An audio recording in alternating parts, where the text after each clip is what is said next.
Good afternoon. Happy Wednesday. Patrick here for Happy Cheetah View. 8 questions with. Yep. Welcome to the show. As you can see by the title, we are opening to doing a roundtable tonight. I've had to make a couple of changes in the show, so going forward. So just trying to fine tune a few things. This is a open panel night. I mean, if you guys want to come out and chew the fat with me, I'm more than happy to have you come up and chew the fat with me. I can send you a link to the show via Instagram if you want to come up. We could talk about anything you guys want to. Anything. This is a wide open. Yeah. Of course, also too, you notice that we're doing a 700 sub party. Yeah, that's right. Yours truly finally hit 700. Didn't this just seem like a couple of weeks ago? I was stuck at a 570 hell or 670 hell. Oh my lord, I was stuck there for about a month. It seemed like. Hey Echo, how are you? But once I got out of that, all of a sudden, bam, things took off. So I'm like, okay, that's YouTube, right? You never know what you're getting with YouTube. You just never know. Sometimes your channel grows at a furious rate. Sometimes it grows at the speed of molasses of going uphill. You just never know. I don't think it really has to do anything with content or anything. It's just how their algorithm is. I think it's like how it works. Nothing I've done differently as far as my content. My content is really, really simple. It's doing interviews and it's doing film reviews. And that's it. That's all there is to it. I'm not doing out and about. Oh, I do library halls, which you've noticed I have not done for the last 2 weeks. But I will be doing them back probably, hell, might even be as early as Friday. Bag sale days coming next week, so you'll definitely see one there for that. Hey, Cody Ray, how are you, sir? Glad you're here. Glad you're here. I want to say thanks again for everybody for this week as far as supporting our first two guests that we've had on. We had on Farrell Savage and Elaine Huntington and absolutely crushed it. Two really fun interviews, very, very insightful. Could use a little help if you guys want to go out there and share them out. That would be a lot of fun. Captain Cody Horse. Captain Cody Horse. Okay. I have a few. I don't. I think there was actually. I think wasn't there a Native American actor named Cody Gray Eyes? He did some PSAs in the 70s. He did one famous commercial where he was lamenting the fact that we're littering, and he's standing there and he's has tears in his eyes. Pretty powerful PSA. Um, so tomorrow night, we will end the week on a high note as we are welcoming in film director Andrew Jarrow will be here, and you'll be seeing me promoting him here after this show is over with. I will be out there showing off him. You guys need to come out and check that out. Don't forget to hit the like button too, folks. Awfully important. Horses in a video game hating him. Yeah. That'd just be about every video game for me, except for baseball and football. Those are the only two games that I can actually handle. Everything else is just not going to work. I just have no luck with games, video games. Not even Pong. So yes, it is hot as hell here in Michigan too. I'll tell you that. It is about 100 degrees right now, factoring the humidity. Um, Oh, thank you, Sophie. How are you? Sophie, our Friday night fight champ coming in. That's right. That's right. Me and Gareth, we both acknowledged that Sophie came in there and took care of business. She came out with some really fun titles in her fight, and now, whereas I think my stack was the best, I'm not going to lie to you, my stack was the best, but me and Gareth, we both agreed that Sophie, I mean, the movie Sophie picked, I mean, you just don't see those movies being picked by most film fans. You had to give her mass credit, and we did. I mean, it's like, yeah, all right, you kicked our asses. Congratulations. Um, I am waiting. I am waiting for a match between Ricky and Sophie and one other and a new champ. Um, so we could watch that. That's gonna be fun. I hope Gareth comes back with the Friday night fights because those were a lot of fun, and I hope he continues that format. Um, and, and we got to get better. We got to get a more impartial judge. Um, because any judge that says the guest is a horror film, I'm still reeling over that. I'm going like, how the hell does that happen? I mean, but that's just me. I don't know. Yeah, I just, yeah. Um, Again, if you guys want to come up and chew the fat, if there's topics you want to talk about, we can. Um, yeah, Vass needs to accept that Halloween '78 is a boring movie. It just is. I don't. You know what? I mean, maybe. I mean, the thing is, though, I gotta be honest with you. See, I saw that movie when it came out. I saw it. I got taken to the theater and I saw that movie, and I gotta tell you, uh, it wasn't that exciting back then. It just wasn't. I don't know, maybe because I had been watching creature features. I had watched Days of the Animal, I had watched Jaws, I watched Grizzly, those sort of Piranha. I mean, maybe because of that. Um, but I just didn't find it. I just never have. And I don't think it ages well either. I don't think if you watched it today compared to some of the other slashers out there, I just don't think it really holds up. It's um, that's just me. Um, Now, like I will say this. I will stand by this. Texas Chainsaw Massacre '74 holds up. Psycho holds up. Night of the Living Dead holds up. The Exorcist sure as hell holds up. Hey, Star Lord, how are you, sir? I mean, there's some dated movies that will hold up no matter how old they are. Um, like I like the Thin Man series. Nick and Nora Charles.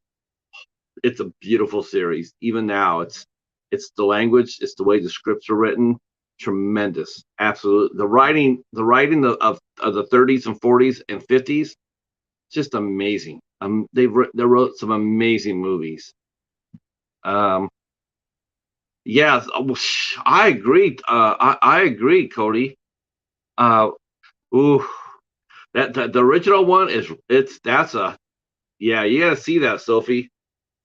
But be aware that even though that movie is 1974, it still holds a pretty wicked punch. You will definitely be uncomfortable watching that. I guarantee you. That is an uncomfortable movie to watch. It doesn't have a lot of gore. It does not have a lot of gore, and that was on purpose. That was on purpose. It didn't have a lot of gore. If you're expecting blood and guts, you're not really going to get that. You will get some really good effects, but you're going to get a lot of psychological horror, and it's very real, and it's very realistic. I have not seen the 2022 one either, Sophie. I've not seen that. I saw a couple of clips. I mean, it's only 80 minutes long. For a horror movie, I'm not sure. And it's 81 minutes long, and it's probably what 75 minutes without the credits. Um, but going back into I want to see what else came out in '74. Oh, the whole 1970s, the whole 1970s was bleak. It was 19. If you look at most of the 1970 movies that came out, hell, even the late '60s. When you had Night of the Living Dead, and you had Rosemary's Baby, you had Easy Rider. Even back then, they started doing endings that were just bleak. It's just like uh, there's no happy endings in '70s movies. I mean, it wasn't anybody riding off into the sunset, nor was it the cavalry coming. Back then, filmmakers and the world in general, because of the Cold War, the '70s was a really dark time. Um, and movie filmmakers and studios put out a lot of films where the endings were bleak. Nobody was coming out alive. I mean, if you think about it, if you go back and look at some of the movies that were there, very, very few, especially horror movies, ever came out with a happy ending. Very. Most movies didn't. It was one of the definitely the most pessimistic uh, pessimistic decade in filmmaking history, and that includes the early '40s too. I mean, during World War II, when we were getting our ass handed to us for the first 6 weeks of the war, uh, you know, we were still pumping out massive propaganda movies that showed us kicking ass. Um, but the '70s, yeah, no. Let's see. Cody remembers watching Rosemary's Baby years ago. Yeah, Ira Levine wrote very interesting story. Um, they better not pull that crap today. The internet would go nuts. Oh, the '40s are just underrated. Period. '40s are underrated. Period. I encourage you, if you never watched a black and white movie, horror, drama, noir, mystery, anything, you got to go back.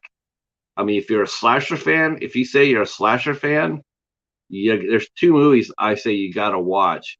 As far as that goes, I think the two most, if you're going to get into horror, the first two movies, uh, uh, maybe the first three movies I would tell people to watch would be definitely be Psycho, Night of the Living Dead, and Texas Chainsaw Massacre. Uh, as far as slashers goes, or yeah, yeah, that's there you go, Star Lord. There you go.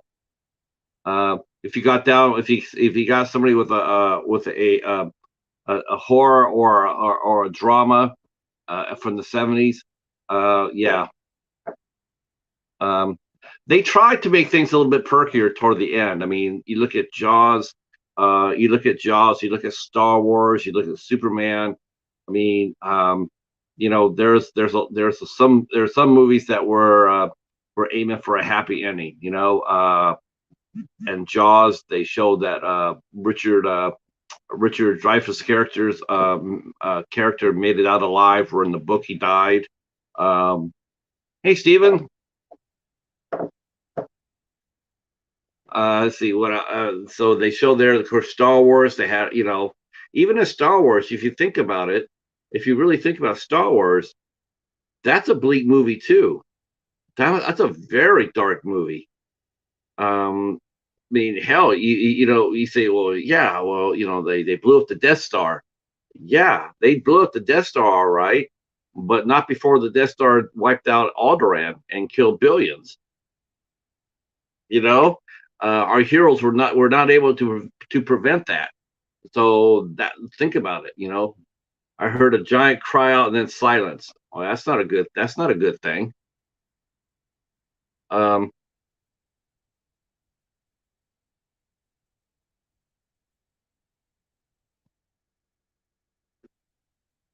yeah, yeah. So it was just it was just a different time. The '70s were, and even every yes, Threads was a very bleak about nuclear war, and that was a TV movie. The Day After Tomorrow, Ben Grimm, the day After Tomorrow, same thing. Miracle Mile, that's another movie that came out that had a really stark ending.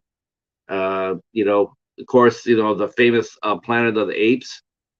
When Charlton Heston figures out that he's landed back on Earth, and this is his Earth, and this is what happened. Um, so yeah, Threads is powerful. Threads is heavy, and so it's the Day After Tomorrow. Man, that was a bleak story, as well too.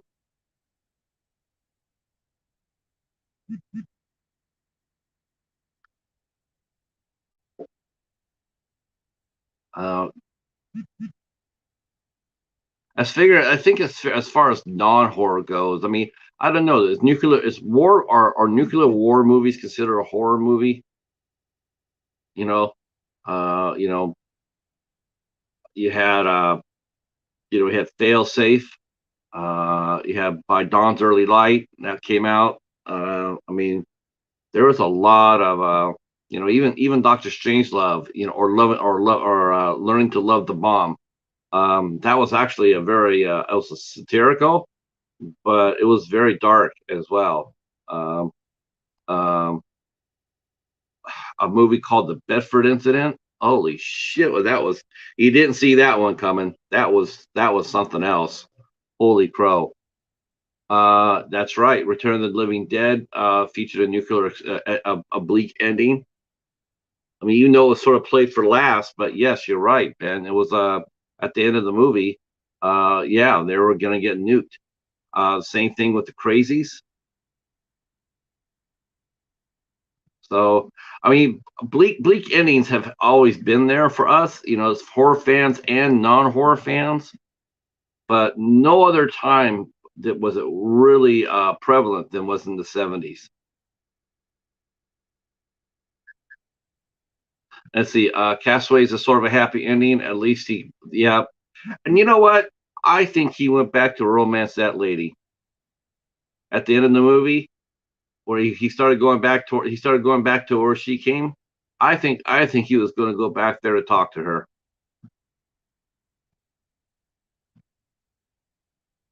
I enjoyed Castaway. I did for the most part, but I'll be the first to say that I think they sort of blew it with that Wilson. I just do. I think if he's that far gone, he's going to be that far gone when they found him. Yeah, yeah.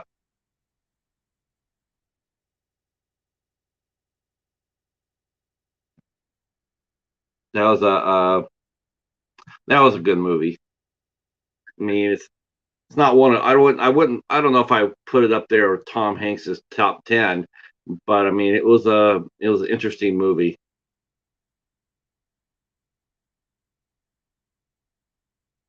And the fact that he was able to stay alive on that island all those years, I mean, that's incredible.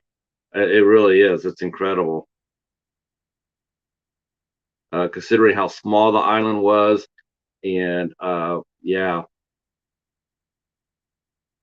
And the good thing is, uh yes, I'm with you, Star Lord. And the thing is, though, there's one thing when I was watching that movie, there's one thing I noticed that his character did that was smart, is that he never had he could, because he knew he couldn't do it, and he didn't even try, but he couldn't really maintain a fire. You know what I'm saying? He could have burned everything on the island, but he would have died if he would have stripped the vegetation. Uh oh, Whiteout. Yes, yes, I saw Whiteout. That's a very good movie. Hey, Waffles. I saw your clip of your baseball game. Still swinging a mean bat. Um, so I hit 700 subs today. I'm actually at 703, as you can see. I hope that YouTube will let me keep this. I'm not sure. I'm sort of like holding my breath. I'm advertising the 700, but I don't know if they're going to stay or not. I hope they will. I'm going to do my best to hang on to them. Yeah, you're right. That's right, Echo. That's exactly how it works, right? You got to at least get 710 before I think you really can feel safe. Um, so yeah, if you know, this generally is the golden rule. It's like you reach your goal, but you before it really happens, you got to at least be 10 over. So when YouTube comes and knocks them off, you can survive. But we'll see. We'll see. Um, it's like the last week and a half, it just flew by. I went from getting nobody to getting 23. So I yeah.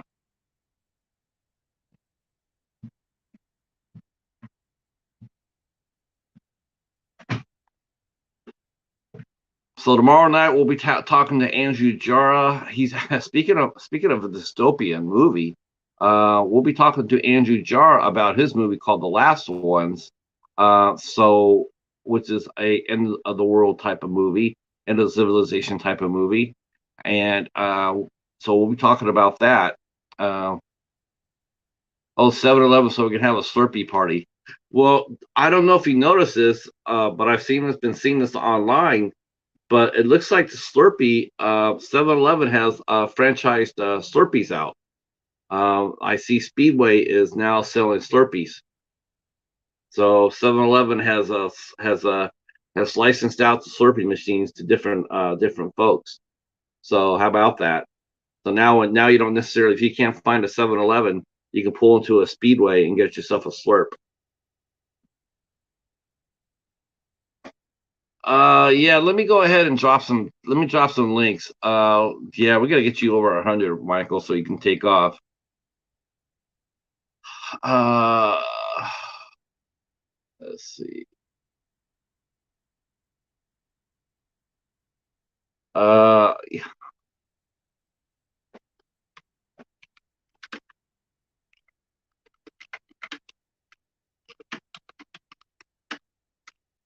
So yeah, I'm gonna go ahead and Andrew's talking about let me ask you guys this as creators, content creators.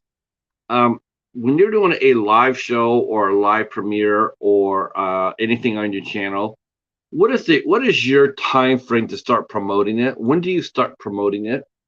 Do you promote it like weeks out in advance? Do you wait till the week of the event, or do you wait the night before or the day of to promote your event?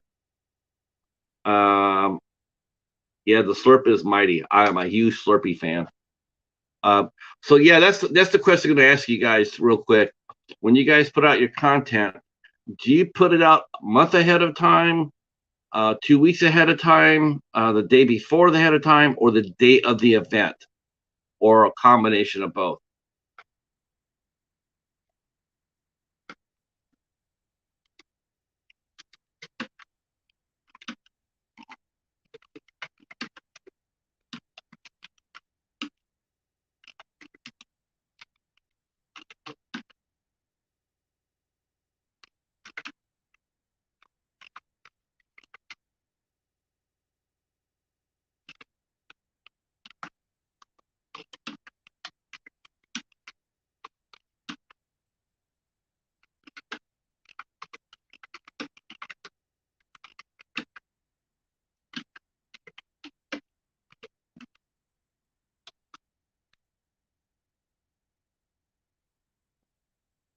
Let's see, Hobbs misses 20 minutes before. No, that's not true, Hobbs. You no, because you put your stuff out. I seen. You'll have it on your. No, I'm talking for not a live event. I'm talking about any event. I know sometimes we do the lives with a short time window, but I'm talking about as a whole, because you make some of your videos premieres.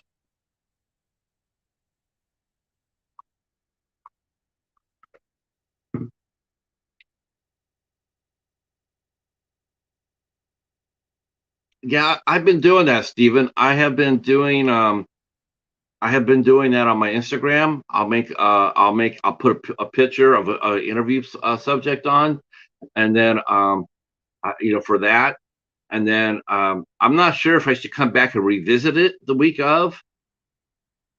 I might try to do that.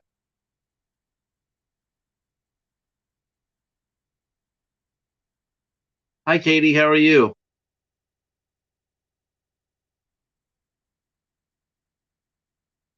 Yeah, that's a really good question, isn't it? I mean, it's that's the hardest part about promoting.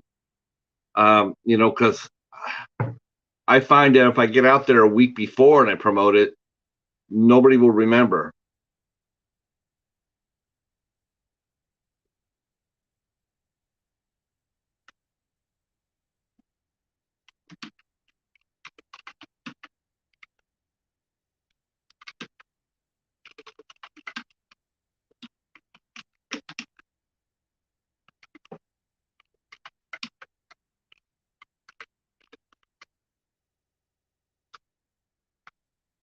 Let me drop this in. I'm gonna drop this in for Andrew here because so he can share it on his so he can share it on his.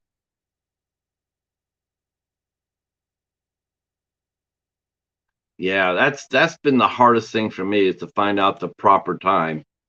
Because like I said, if I put it out a week ahead of time, or it's unless it's a major name. I mean, like big, which uh,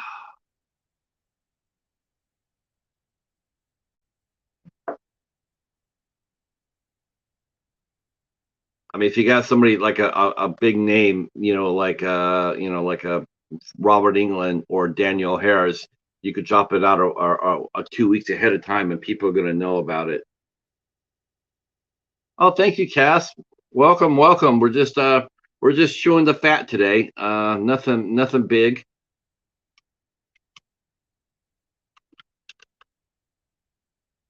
Uh, we're talking about the '70s movies, how bleak they were. That's a happy topic.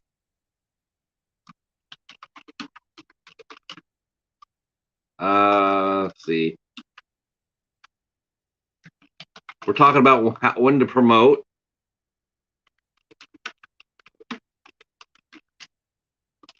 And see, we're trying to, and that every time you get to a certain number, you want to hold on to it. It takes about 28 to 48 hours before you hold on to it.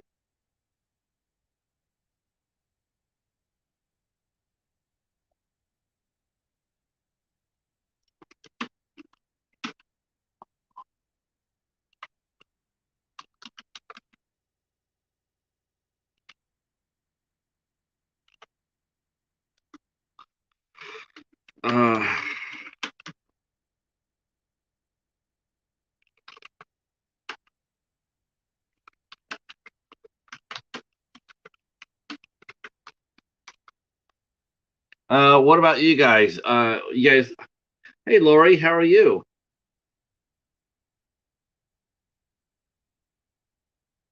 Let's see. Yeah, movies started picking up toward the end. That's true. And then the '80s got a little bit more. The '80s were a lot more fun in that respect. Definitely. Oh, thank you, Lori. I'm really hoping I hold on to them.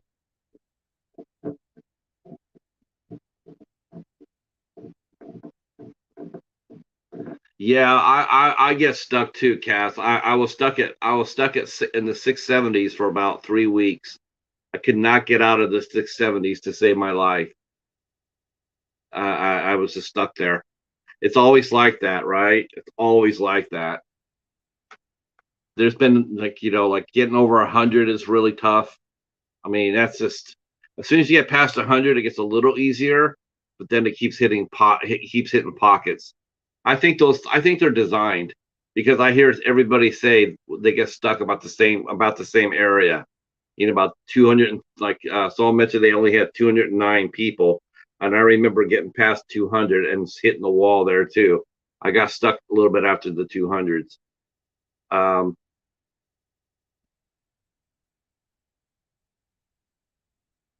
yeah, I found out about ghost subscribers. That's what I'm really. That's it's like when I see ghost subscribers, I just hold my breath. I know I'm gonna get dropped, especially when you don't see anybody who's subscribed to you. I always like the public subscribers, so I know who they are and I can go back and I can sub to them. But the ones that do it privately, oh, I don't know who they are. I can't go back. I can't leave a comment. I can't watch any of their videos because I don't know who it is. I don't know who it is. And then if they don't do it for me, then I just they just I always in my head I always think they're gonna drop. I never hold on to them. Oh yeah. Well, I thought about just putting Scream 6 in here. You know,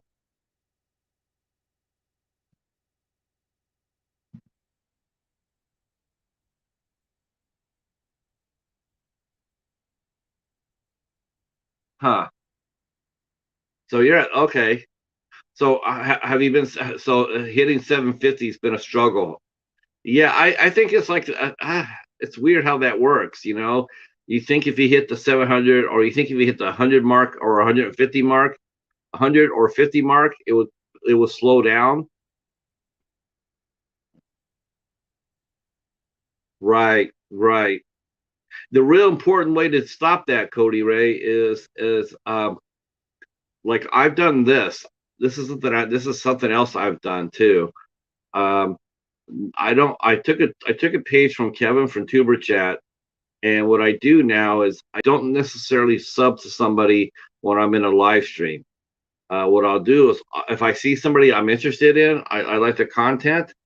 I will go and grab two of their videos, put it in my watch later list, wait till the live stream is over, then go over there and then sub and then do it, and then leave my comments. They seem to hold better.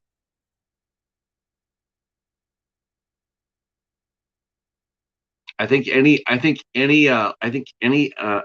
add anybody off of a live stream, a channel growth stream, I think that YouTube already has those channels identified, and I don't think that they're great. They're great to meet people, but like Kevin says, he doesn't comment, or he does not add your sub tier. Definitely. Yep. Yes, that's true. And of course, you got to go through and make sure whenever you hit, you got to make sure that you stay connected. Um, and also, too, is when you do a live stream like we're doing now. What's really important is that you all hit the like button. That like button is very important. And even if you can't necessarily be active in the chat, if you could stay in the chat, open up another browser and stay there until the end of the stream, that helps as well. That helps a lot. But the like button, because I've noticed that I have noticed there are people have done live streams, and their live streams have been rocking. I mean, we're talking like 15, 20, 25 people in it. They have been rocking it, and at the end of the night, you expect a good view count, and you don't get it. you know I'm gonna use my friend Al Lucard. So yesterday he did an interview with Tim Hatch, actor Tim Hatch, and his interview was popping. I mean, the chat was busy. Everybody was engaged and talking. I mean, having a good time. Nobody was leaving. It didn't look like it to me. I'm thinking, hell, this is going to be easy. This is going to be an easy 100 plus view interview. The show itself was under 2 hours. It was a really good show, and his chat was twice as big as ours that I had for and this is all on me. That's my fault. Uh, for my interview with Elaine Huntington, we only did like maybe I think we hit like 9 or 10 for a few seconds. Uh, I expected it to, I went ahead and at the end of the show, it showed 33 views. So basically, what I do when I see a view count like that is I automatically double it. So if whatever I end a stream with is what I expected the final numbers to be. So if I did 33, I suspect it'll peak in the low 70s before the momentum stops. Hey Casey, how are you? Um, they'll just stop, right? Um, but I don't have now. I haven't checked lately. Hopefully, I'm wrong here. Hopefully, everybody came and watched it today. But I actually did better than his interview yesterday, and I was mad. I was really mad because it's like that was a really good show last night. A real good show. The community turned out to watch Tim Hatch and support Al on his 2B Tuesday, and yet at the end of it, it didn't seem there's very very many people there. And I went to Kevin from Tuber Chat and I asked him about it. I said, it was 50 views right now. So that's what I'm talking about. Okay. So he had 50 views for the show that he did last night, and he did twice as many people in his chat that I did. Twice. I think my show that I did with Elaine is now at 68.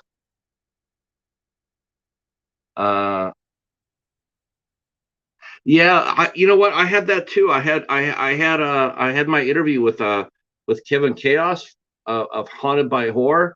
It went viral too. It went over 1,000. It's at like 1,100, and I don't know what happened. Uh, Other than it was just a crazy glitch. Yeah, and it's a glitch. It's a glitch. I look at it and go like, wow, 1,000 people. Well, how come I only got like 25 likes or 30 likes? So you already know, right? But it looks good. It looks good. I won't deny that. I mean, if I go there and I see someone has a 5,000 for 5,000 views for a video, hell yeah, I'm going to celebrate that. I don't care how it looks, because you know what, it looks good. That might get somebody interested in watching what else I'm putting out.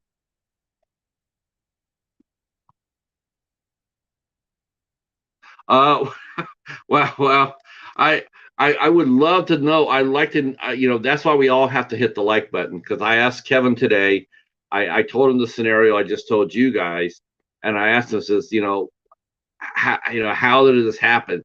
How is it that I had less than half of what he drew, but I drew better? And he says, well, people hit your like button, and then going like, well, I think everybody's hitting the like button over there. I said, is it important? And he says, yes, it's really important that they hit the like button, and you have to keep punishing it. And I don't do all those things. I try, but I try to do it. Like I always say, please hit the like button. I do it by habit. Every video I ever watch by whoever I'm watching, I always hit the like button. It's second nature to me now. I don't even think twice about it. There's only like a handful of channels that I don't do that to. I don't necessarily hit their like button. I want to see their content first. Um, yeah, of course. That's that. Yeah, there's so many YouTubers that I like. There's so many. Our main man Hobbs Horror in the channel up here. Hobbs is one of my first channels I ever watched. Of course, I like watching the Night Watch Zone. That's probably it's one of definitely top 5 channels. When he does Slasher Movie Club on Mondays, if I'm not doing an interview, I for sure am there for that. Hi Betty. Betty J Gathers is another channel I really enjoy a lot too. Really, really good show. Really good content.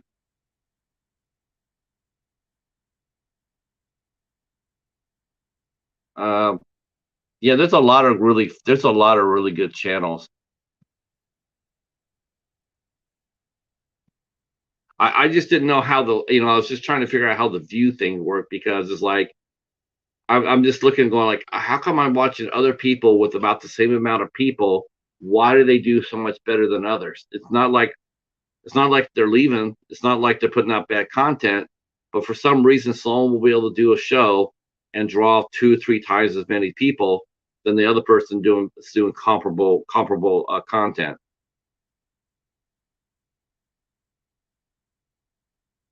Oh, yeah, that's right. Super Troopers.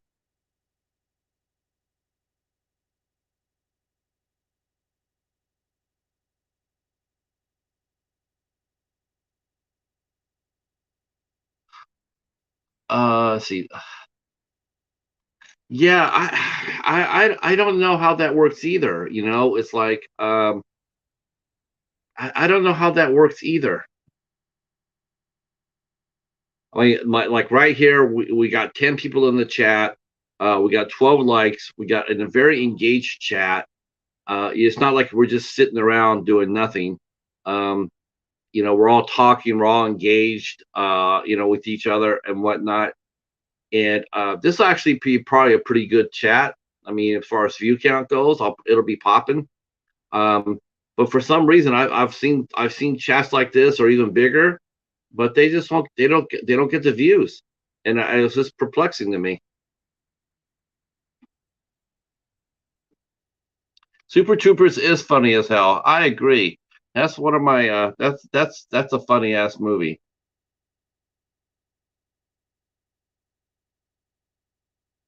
It's a great community. I totally agree with that.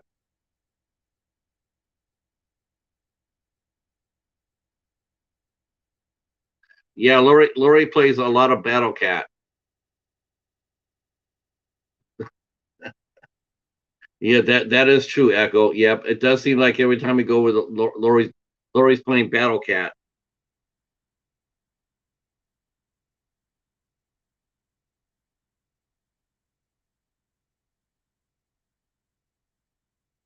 Um, Again, if anybody wants to come up and hang out, I'm more than happy to send you a link if anybody wants to come up.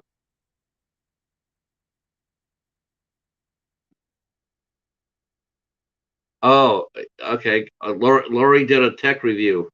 Sweet.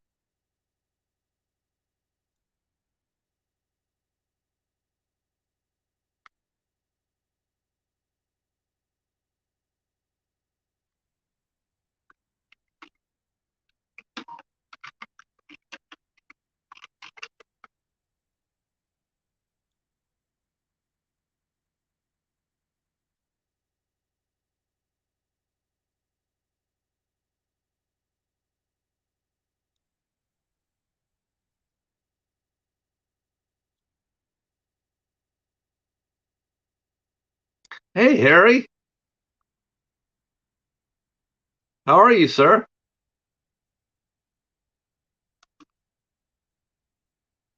I saw your press release that you did for your new company. Congratulations, my friend. You are back. You are back.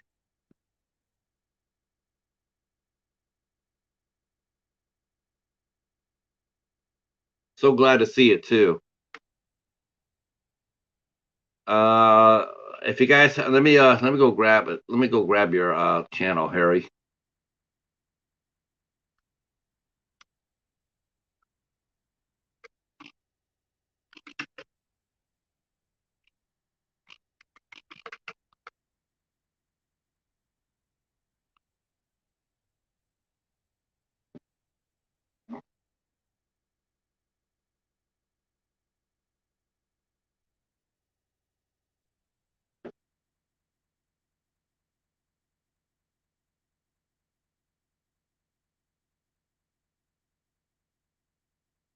All right. We're doing well. We have a heat wave, Harry. Here is Harry's channel right here. Please feel free to follow him or sub to him. Super smart young man from Great Britain. A very conscientious young man. And he just got a couple of businesses up and running. And he's been a guest on the show. And he's trying to he took a big break from the tube, and he's getting back into it. So congratulations again, Harry. I'm glad I think we'll see. I think we'll see what we talked about before. I think that'll turn around for you real soon, sooner than later. No problem, Lori. Happy to do it. Happy to do it. So yeah, we're just talking about the channels, um, about getting how to hold on and maintain views from a live stream. And it's weird how some live streams will do much better than others, even though maybe the one has lower numbers into it. I don't that means more more engagement. I think the engagement has to help too. I think if your chat is really popping, like look at Scratch and Pete PA. That's a really good example right there. Scratch and Pete PA, we've all seen him. We've all seen Pete, right? He always comes by and supports all of our shows. He does a show every Tuesday for about, I think his shows last about, maybe 30 minutes at the most, the scratch off game. Yes, Lori, yes, because look at Harry. I mean, not Harry. Well, yeah, go ahead and look at Harry. Go ahead and sub to him too. But look at Pete's chats. He's out there for like 30 minutes for his premieres. His chat is so fast. I mean, the people that are in there are chatting they're chatting at such a fast pace. And then you go like, wow, he's not on very long. He's only on for 30 minutes. But then you go back and go back to see what he's done. Hundreds of views. Every single one that he does. And he's not on there for more than 30 minutes. And I think it's because everybody hitting the like button and everybody is just talking. Everybody's engaged.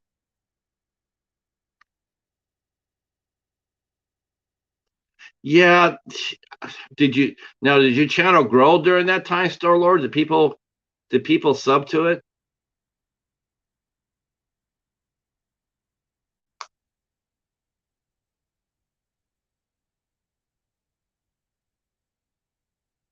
Yeah, his lives are just absolutely insane, Lori.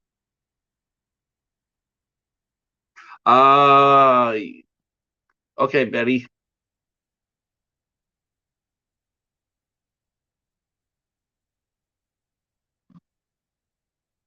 You should be able to do that now. And feel free to.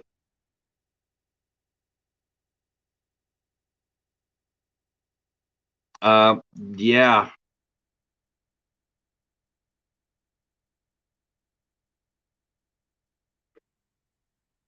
So we're working hard for the rest of the month. We got a YouTube Creators Week, the last week of June. We're going to be interviewing our very own Katie from Popping the Popcorn. So we're going to be interviewing her. This will be the first time I think anybody's ever actually interviewed her. She's interviewed people, but she hasn't been interviewed herself. So we're going to interview Katie on June. Oops. We're going to be interviewing Katie on June 28th. On June 29th, we're interviewing Gory B Movie. So she'll be here at 9 p.m. That's going to be a special start time at 9 p.m. And then on the 30th, we're going to be interviewing Cody, H&S Collectibles from the Coast to Coast stream. So I did a poll recently where I asked you guys, what did you want to see on the channel? I was curious to say, what did you want to see? Did you want to see like more, I definitely. Oh, yep. Let me go send you a link. Let me go send you a link, Betty. 1 second.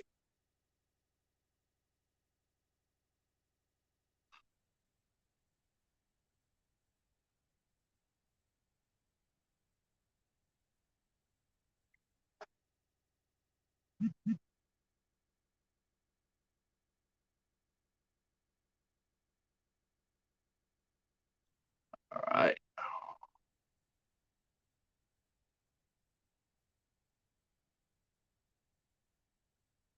Do, do, do, do, do, do, do.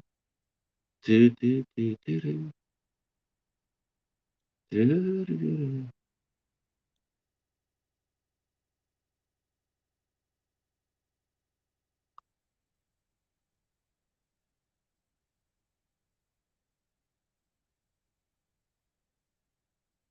All right, Betty. I'm dropping it into your Instagram.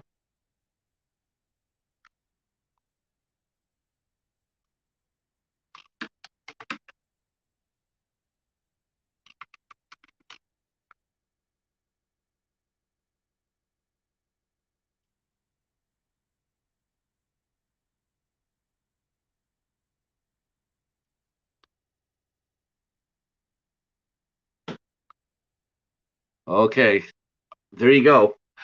Just let you guys too know. Some of you are, I'm sure you guys already know this already, but I'll still say it anyway. Whenever you have a chat like this and someone wants to, someone says that they want to drop, drop in or, come up, whatever you do, do not drop your link in the chat. Do not do that. That's a way a lot of people lose their accounts. They get hijacked. They put out bad content. I mean, they can do it literally in a matter of seconds. They could come up. I mean, a lot of times people don't really realize who they're talking to. Um, if when you drop it out there, it could be someone in your chat. You can sit there and say, "Oh, yeah, I know that person," but do you really? So, unless it's always best to do it behind the scenes.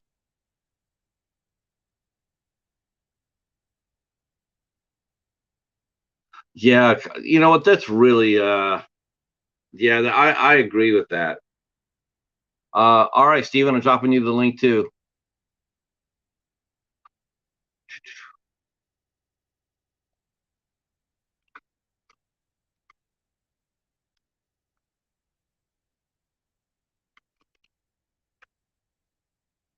Uh,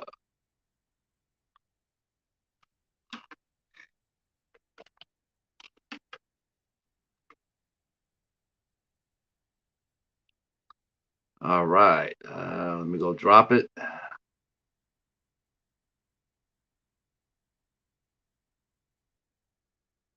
All right, there you go.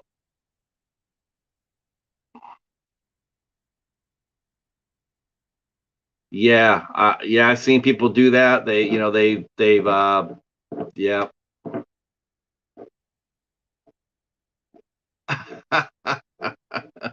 I saw you. I dropped the link I dropped the link to your Instagram, Betty.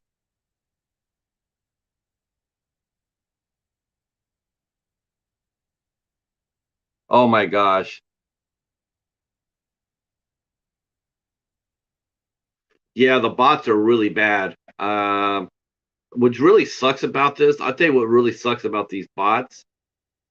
Believe it or, and I'll also tell you too as hold on. Let's see. Make sure. Yeah. It's in your it's in your Instagram. Steven, do you see it too? No, no, no. I didn't drop it in chat. I didn't drop it in chat. I dropped it in Instagram. I never drop it in the chat. That's just what I'm saying. I don't ever drop it in a chat. I can drop it on your Instagram or I can drop it on your Facebook. Yeah, you never want to drop a link in yeah, you never want to drop a link. Yep. No, no, it's not here. No, it's in your Instagram. Uh,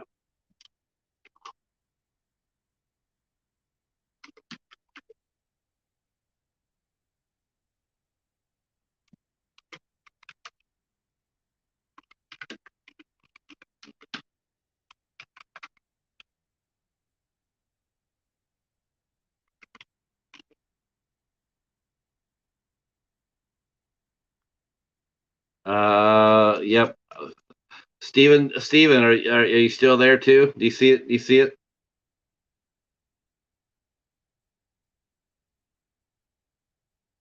Yeah, I've seen people lose their channels for that stuff. Don't come in there. Either hijack the account. Yeah, there you go.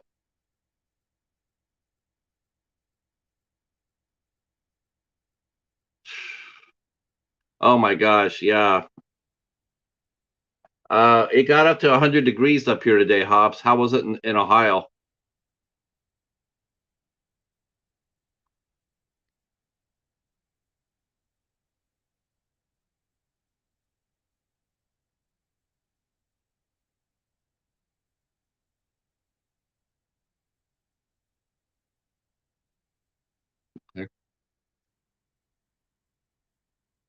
Um,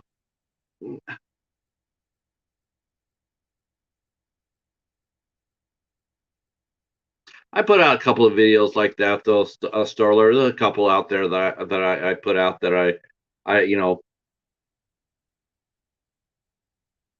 but yeah, I have I know they're out there. They'll be out there forever. Like you put your pictures on Facebook or you put your pictures on Instagram. All right, let's see who came up, Stephen or Betty. Stephen. Hello, hello. Hello, hello. All right, our good friend Stephen from the House of Horrors podcast, airing every Saturday night from 7 p.m. till 9:30. Stephen and Miss Boomstick holding down the fort. Yeah. Yeah, Uh, yeah. This yeah. So Steve Verdinsky and Eileen Esley coming on together, so that should be fun. yeah. You know what? I like to get those two for Halloween. Maybe Hobbs, since he is the Pumpkin King. But what would be fun to get those two? A giant unicorn costume, like a front and the back, like they do. Yeah, like they do for the Chinese New Year.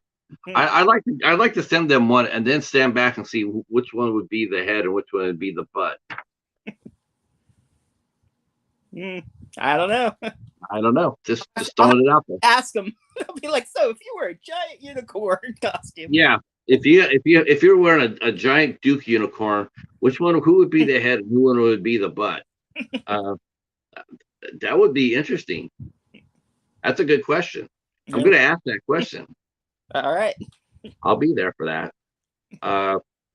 Yeah, we're just. Here comes Betty. Woohoo!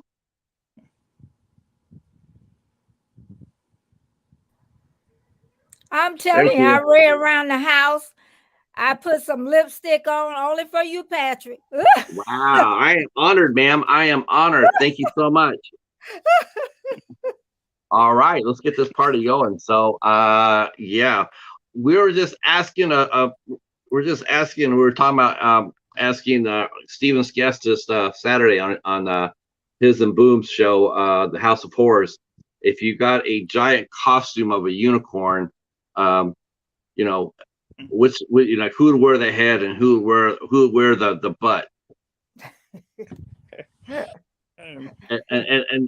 And since Miss Betty is married, we'll ask her this. We'll ask her the same question. So if you and her husband are going out to a Halloween party, and you got this giant costume of a cheetah, who would be the head and who would be the butt? He'd be the butt. Huh? He'd be the butt. Be the butt. Ain't no butt. No butt about it, right? I just want to know, do would a couple of flip a coin? Would they do arm wrestling? Would they do cooking? How would you decide who would be the head and who would be the butt? Well, after 30-some years, I doubt if we'll do it. It's not that far it's not that far out of the realms of possibility when you're thinking about that. You just start thinking about, okay, so who would be the head and who would be the butt, and then how many stitches would it take to stitch them together? That would be almost like a human centipede. Yummy. Yeah. Starlar says he would be the head where the butt is. I walk backwards. That would be an interesting thing too, right? You know, like like instead of like this, face like this, like ooh. I think we're coming up with some horror. I think we're coming up with some horror movie ideas right here. I don't know what you're coming up with. I don't know either. This is what happens. You hang around with a lot of creatives. You come up with a lot of crazy ideas. Oh yeah.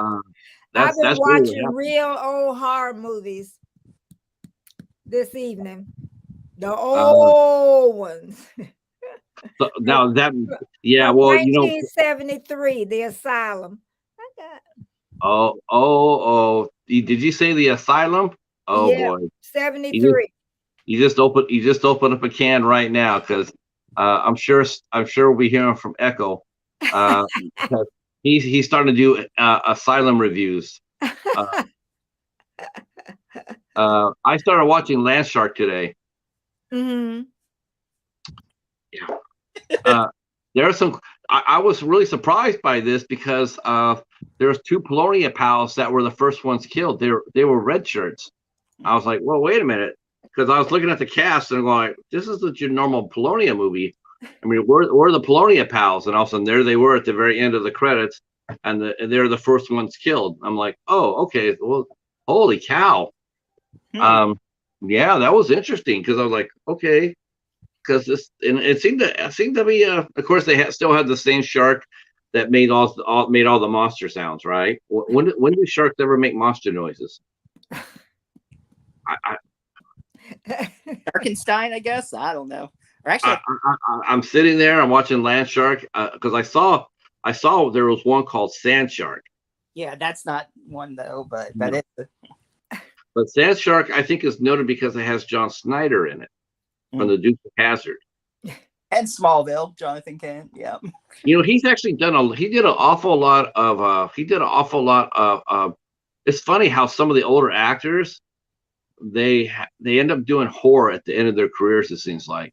Well, John Snyder was in, I can't remember what it was called, but there was like a convention, and then Kane Hodder was in it and a couple other people. They were like hired to go somewhere, and they were actually getting killed in real life. Well, real life, supposedly, but I mean, they played themselves in the movie. Was that 13? I think it's 13 Fanboy. No, it's not that one. It's a totally different. I'll have to look up later John Snyder and see what movie it was on. I think he even directed it or wrote it or something. Okay. Yeah. Jaws made a roar in one of the Jaws movies. Did they? Oh, that's right. Jaws the Revenge, I think that was. Yeah. God. Oh, Lord. He knows every movie. Every movie. Our community, our community is very up on that. I mean, they hey, Cal, how are you? Yeah, they're very up on that. They're very up to date on what's happening. When you said, when you mentioned movies way back, unfortunately for a lot of the newer, a lot of the new fans, their idea way back is like The Conjuring. I know. And my way back is way back. That's right. You and I were watching a lot of movies, and when we grew up, like we were cutting our teeth on all those black and white movies. We weren't necessarily watching all the latest. Even I was. Remember a movie called The Mole People? That's super old. Yep, Mole People. You have the giant Gila monster. You have Tarantula. He's like, what are y'all talking about? Yeah, you had Black Scorpion. You had 20,000 Phantoms, 20,000 the Beast from 20,000 Phantoms. Yeah. Reptilicus, a giant kaiju movie from the Netherlands. Haven't seen that one. Hi, Mary. Yeah, man. Some of these movies have fallen into the public domain, so if you type them up here, you'll probably get them. Like The Attack of the Killer Shrews. That's on here. There's a lot of horror, a lot of public domain horror here. But I like the Tubi. I mean, I was out there floating around because I was I was just going around to watch to see what I could watch, and man, they had a lot of '80s classics. Oh my, so many '80s cheesy movies. Oh, I was like, oh my lord, I haven't seen these in years, and I think the majority of them only got VHS releases. They either got VHS releases or they got multi-pack releases. 20 movies, and they have like Brotherhood of Justice with Keanu Reeves, and he's in there for like 10 seconds saying, "Yo," and but they put him on the cover. I hate when they do that. They put like main people on covers and they're in there for like a minute or less. Like, Yeah. Unfortunately, they still do that today. yeah. Well, that's what they had Tara Reid on the cover of Trailer Park Shark. You want to get down? A minute and a half, and then you think she's a main character because she's got the gun on the cover and everything? No. Right. Who did you have to put down there, Betty? Do you have a dog or a kitty? A dog. Cats jump on everything. They jump on the table. Mm-hmm. They're showing off. I don't care what. I don't like cats jumping on the table. If they didn't jump, I would want a cat. The cheetah, he jumps everywhere. I know. Because he's a cheetah. Like, he jumped on top of my. He jumped on top of my my shelving unit. Jumped on top of my armoire. I have a yeah. He anywhere he could jump, he does. And he's over 10 years old, and he still jumps he still jumps like he's a kitten. But Patrick, yeah, so, you was talking about the lives. Now, usually I will have about how many you have tonight. But when I did it yesterday, I only had 5 or 6. Well, they said I had 10 max, but I only seen like 5 or 6. And so it happens sometime, and I'm still small. So I think if I have one person, I'll talk to them. Yeah, that's me and Steven, we both are in that when we do our shows. With him and Boom, they do their show, and one of the when I first started doing this here, doing the 8 questions with here. Hi Kelly and Tammy. Welcome in. Glad you're here. I don't glad you are here. Like up, I don't see. Let's see. Comments. Here we go. It's like I don't have an hour on this stream, Patrick, like I usually do. I can't look at the comments. You can't look at them. Well, no, I can look at them, but then I'm off. Like I don't see the screen. I just see the comments. Actually, I see like shadow versions of you behind it. It's like gray. Oh, I'm on my phone. Okay.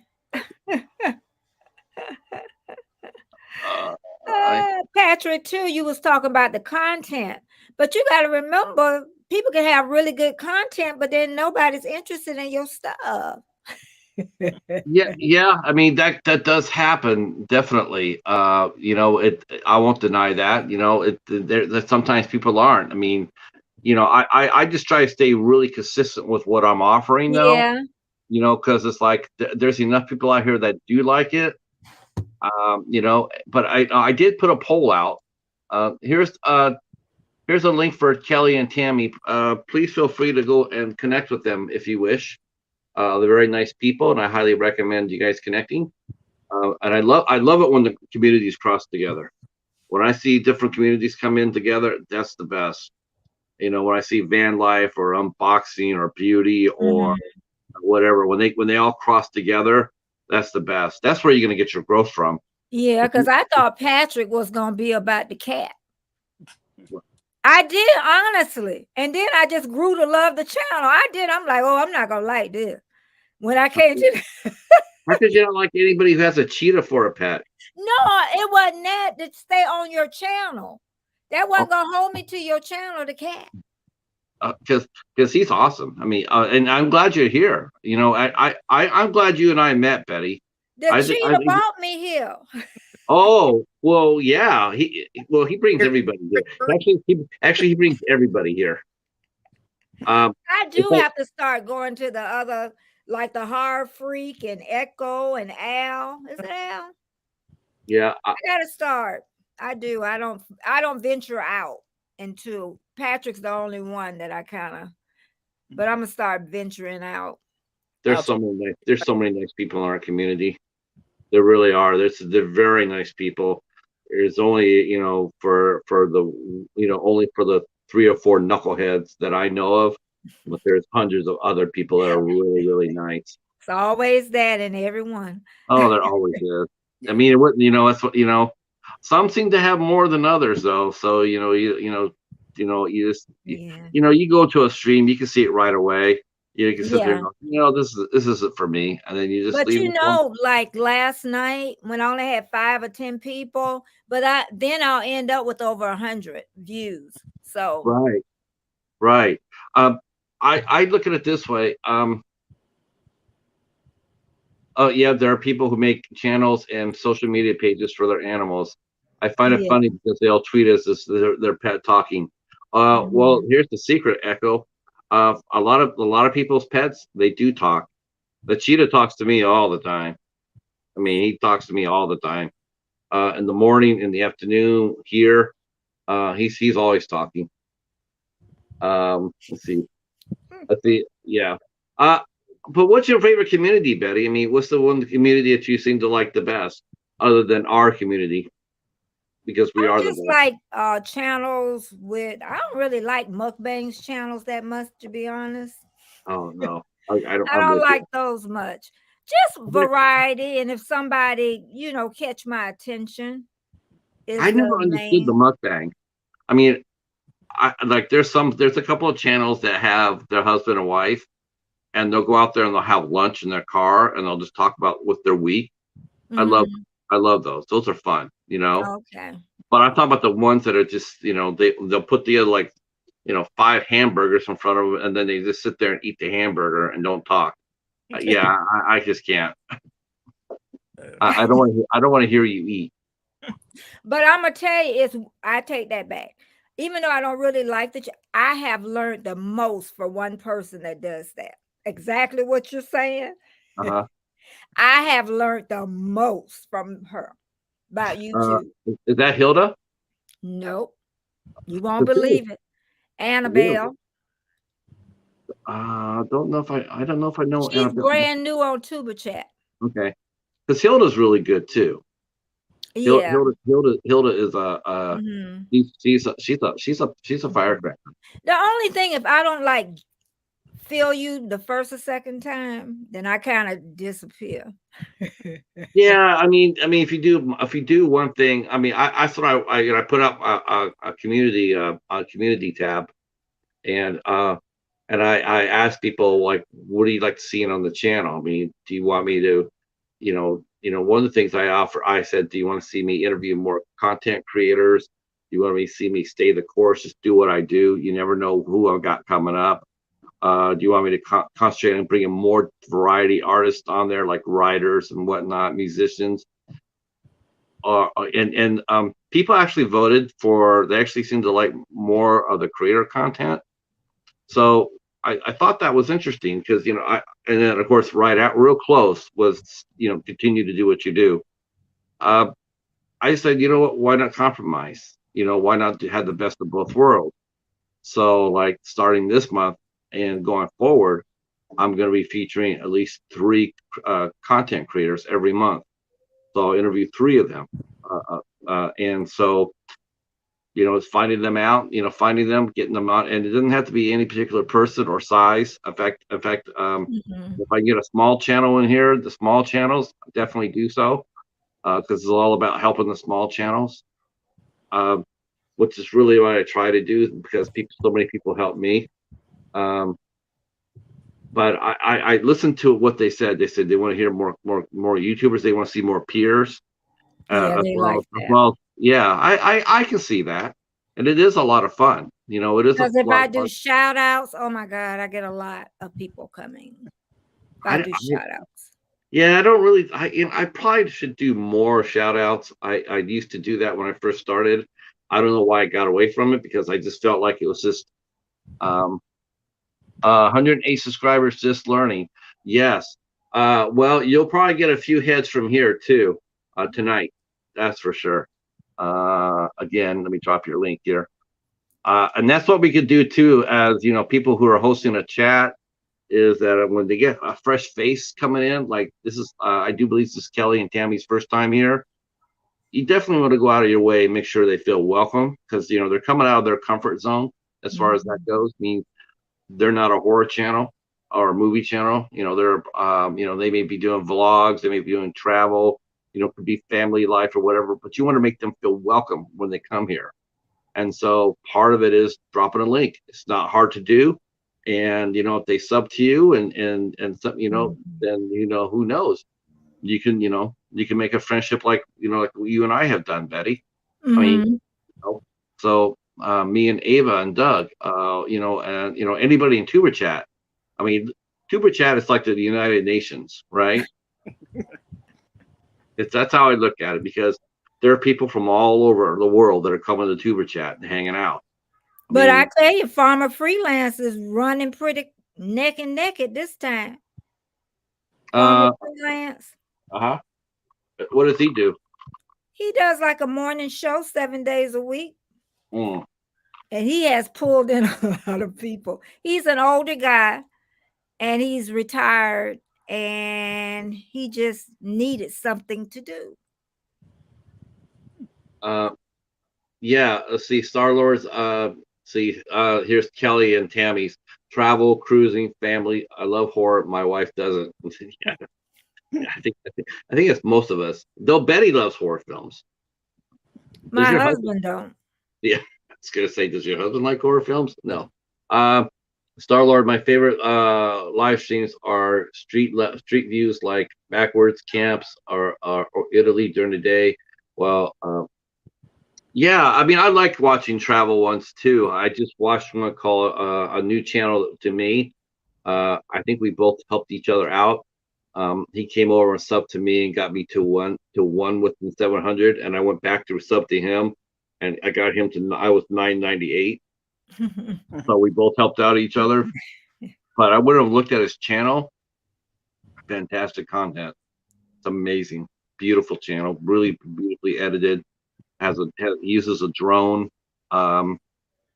It's wonderful.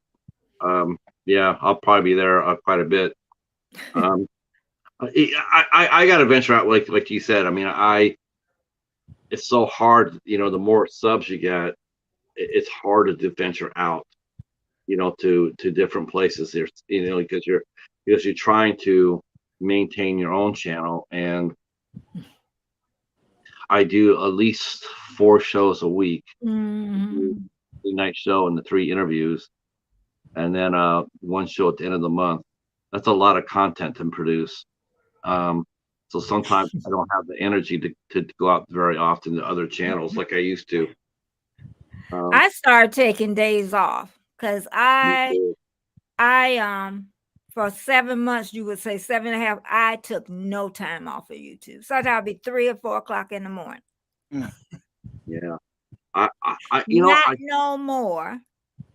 No, I mean, I think it's to the point now where I don't know. I mean, this could be just just saying this, but I feel like a channel after like 500, 600 people. I do think it does start going organically. Every once in a while, you just need a tiny bit of a push. But I think that if you put out good content, I do think people will start finding you, and they'll start. They'll start. Yeah. See, Starler says, I saw one in the desert one time. I'm like, how do they put those cameras out there? And he wants to see a live stream of a rover on Mars. I'm not so sure they don't have something like that already, Starlord. At nasa.org or .gov. Echo saying, I'm taking this weekend off, then got to work on the pile of 15 movies I need to watch to review, if they're worth reviewing. Well, you are doing those asylum movies now.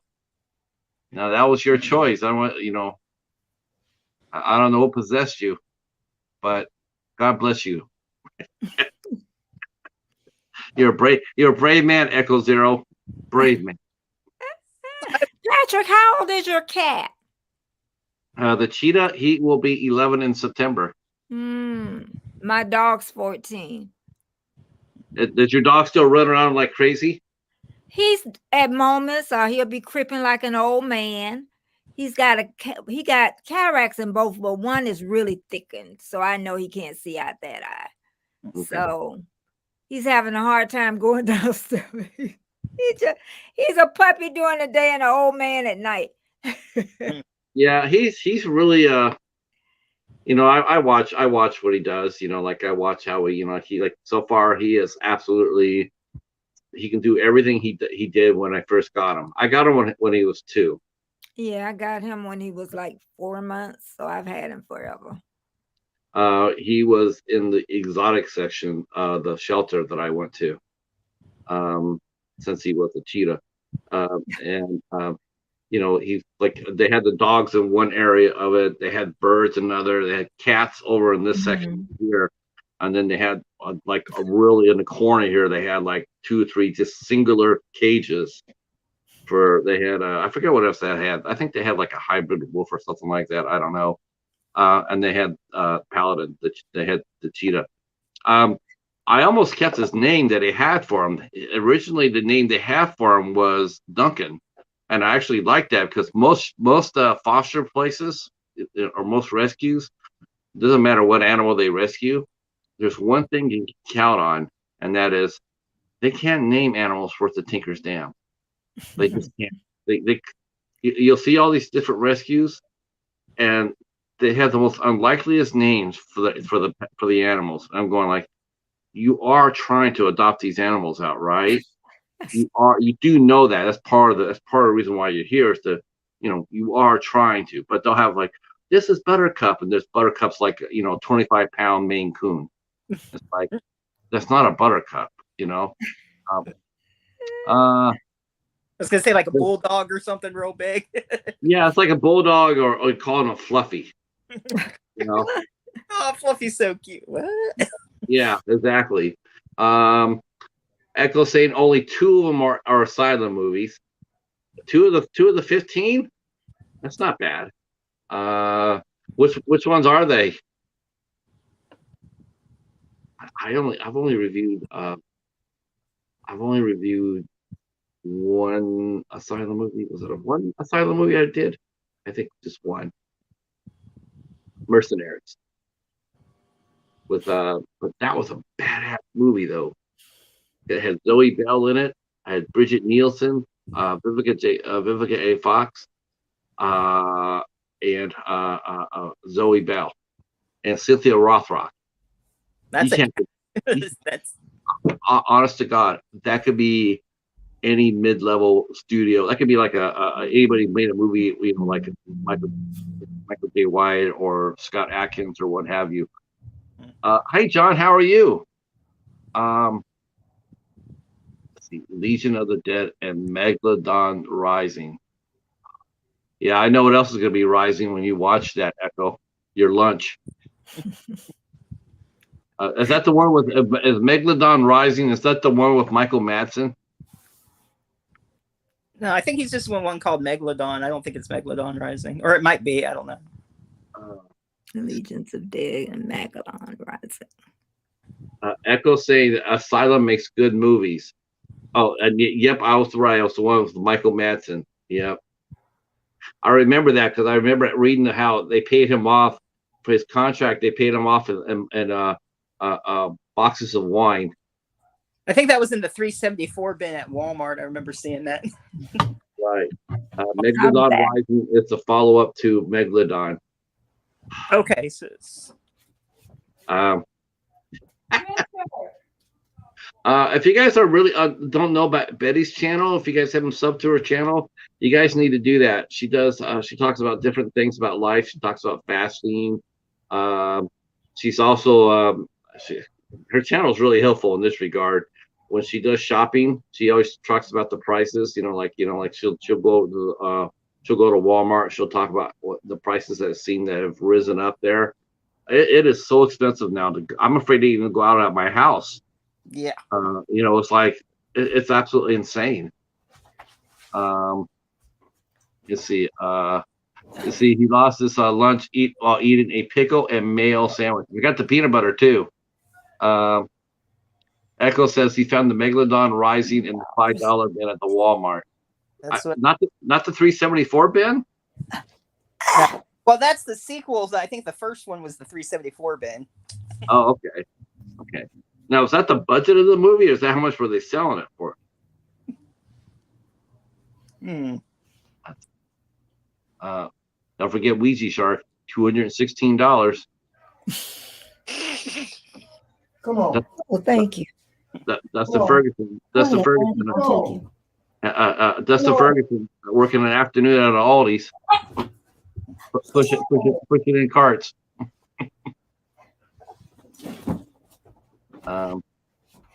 Yeah, you. So what do you guys got going for? What do you guys got going in the chat? What do you guys got going in your for your channels? And again, and how do you, Betty? Let me ask you this, Betty. How do you promote your content? I mean, do you wait till the week of to say anything, or do you put it out early? Do you put it out like a month early, or? Let me go grab John here. Each video I put it out like the day before, not the month before. You have your stuff all planned out. Yeah. I mean, yeah. The way our shows are, mine and Stevens and Booms and Hobbs. We got calendars. We try to book our guests out in advance, so we know what's going to happen. Who's going to be on the show, and it's better that way. That way you have a chance to promote it. And that's the thing too, is you got to get other people to promote as well. That's a hard thing too. That's one thing that I will say that YouTube creators, for the most part, not always, there's some that don't do promotion at all, and then they wonder why they don't ever get to come back. And I've had people complain about this. Nobody ever invites me onto their shows, and I'm like, well, do you ever promote yourself? Do you ever go out there and put it out there that you're on this person's show? And I think what happens is, I think they think that the person they're coming to, they think that they have the built-in audience. Like, I don't need to do that because they already have their audience. And that's not always true, especially for small tubers. I don't know who's coming in. I can't tell you, oh yeah, I expect 30 people today. No, I just don't. I always suspect anybody I get in I'm very happy to get, and Stephen knows this from what's starting out as well, and Hobbs does too, if he's listening. But when you first start out, you're expecting nobody, you just hope that someone shows up. And there's times where nobody does right away. And there's one guy I felt so bad for him too. Our good friend Gorofo, he started out a show, and he didn't have anybody come in. There was nobody coming in once they went up, and he panicked. He was like, "There's nobody here. There's nobody here." And then he's going like, "Well, I'll shut it down and come back in, and restart it." You're right, Betty. Nope, you don't do that. And I just start talking if nobody's there, because I don't want somebody to relook at that video. I'm just sitting there stupid. So I'll just start, I had a wonderful day, horrible day, just start talking. And then somebody will show up. Yeah. When we first started the midnight hour, now even though we me and Hobbs, when we started, Hobbs was getting, I think Hobbs was, we were both known in the community. Hobbs much more than me. I mean, he's definitely a mover and shaker in the horror community. He was actually one horror tuber. He finished second in horror tuber of the year. He won for us here in the States as far as our favorite horror tuber. He won that, and he lost by one vote to a guy over in the UK. So he was very well known in the community. And there's others like that. Keith from Euphoria Films. Holy cow, that guy just blew up overnight. He's super popular. He's worked really hard. His channel just blew up. But but but you don't ever take for granted that just because you're putting up a live stream that you're going to get a crowd, because often or not, you might not get anybody. Like today, I'll tell you right now, like today, the guest, I'm sorry if he's hearing this, but he wasn't promoting at all. He wasn't communicating with me, and he wasn't promoting, and he could promote because he lost his Instagram account. It got hijacked. I understand that. I do. That sucks. But that doesn't mean you're still on YouTube, or you're still on YouTube, or you're on Twitter, you're on TikTok, or whatever. You still got to promote with what you got. You still got to at least try to get it out there. And if you can't do that, you're not helping yourself, and you're definitely not helping the host. Because it's a team. You're a team. You got to promote yourself and your guest. Whoever it is, and So what are you trying to tell me when he had me on here? I'm gonna have to promote. No. YouTubers actually, honestly, it does help. Like if you got a tab, or you got it's anything else. Like if he invited me to come onto your channel, I'm gonna be talking it up. If you go back to see a lot of my if I go back to Instagrams or some of my community tabs, you will hear me. I always put it like this: like, me and the cheater, we're heading across the pond, or me and the cheater, we're heading to New Jersey. We're going. We're heading to Florida. To hang out with Steven from House of Horrors. We are always telling where we're going. I write it like it's a road trip. Like, I'm going down to Ohio to hang out with Hobbs and eat donuts. So it makes it seem like I'm because I'm going someplace, and I want you to come along with me. We're heading on over. And it does. It helps. It helps the channel. It helps the other person's channel. Of course, if you're promoting all within the same community, it probably won't have that much impact, because you already are talking to the choir. Yeah. You know what I'm saying? Because they you do it because you never know who you might see. Like someone like tonight, you come over today and you're meeting a whole bunch of new faces. Tammy and Kelly coming over and meeting a whole lot of new faces. That's what you really want to do. You want to reach new faces. And Echo saying he hates promoting because I feel I'm bad at it. Nobody's bad at promoting unless you don't promote at all. But no one's bad at it. It's just there's no set way to make it happen. There's no. I think it's all character. It's all content driven on how well you promote. But a lot of YouTubers put me on their community tab thing. A lot of them. And then I get a lot of comments too. And I used to like, oh God, I got to answer all these comments. But then I go to other people and I ain't see that many comments. I said, oh, honey, you better love your comments. I didn't realize other people wasn't getting them. I was like, oh, honey. I love comments. I admit that's probably my weakest part of the game right there, is commenting. I do it, but I don't do it enough. Again, I have to talk about Hobbs, because Hobbs is a master of that. I learned how to use my watch later list. I learned that from Hobbs. I learned how to do that because I never used to do that. But now what I do, and then I combine that with what Kevin said, is like he never adds anybody, or he never comments while he's doing a live stream. I don't do that either. When I'm on Tuber Chat, and if there's somebody I see that I like, I'll look up their account, and then I will go ahead and I'll save a couple of their comments, and then after the live stream is over, then I'll go there and sub and leave a couple of comments, watch a couple of videos. Yeah, playlists are key too. I do a lot of playlists. I do a lot of playlists. Me too.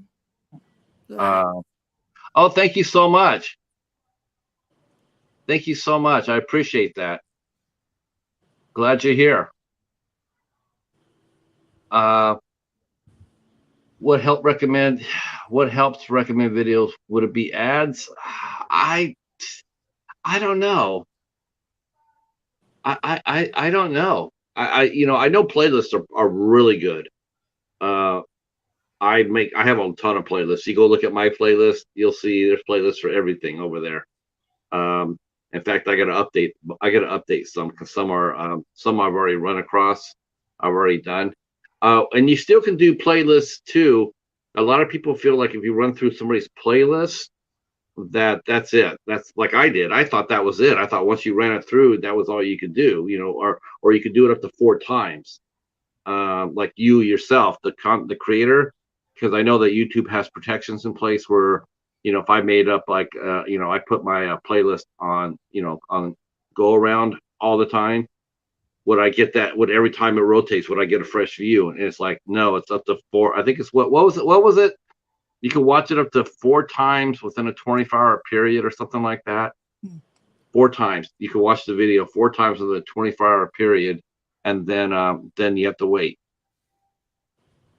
Because me and Pete were talking about that because we did a playlist exchange, and we weren't really quite sure how that worked either. Like I said, okay, I'm going to watch because his are really fast. I mean, you can go through I did his 2 different accounts. You can go through a lot of playlists for Pete because his videos are so quick. Oh, thank you so much. I don't know your first name. I just know I see you in Tuber chat, and I don't know your first name, but thank you so much. That's right, John's Morgs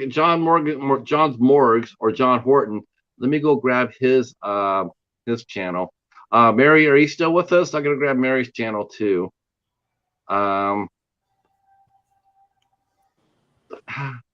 They could put ads on any video.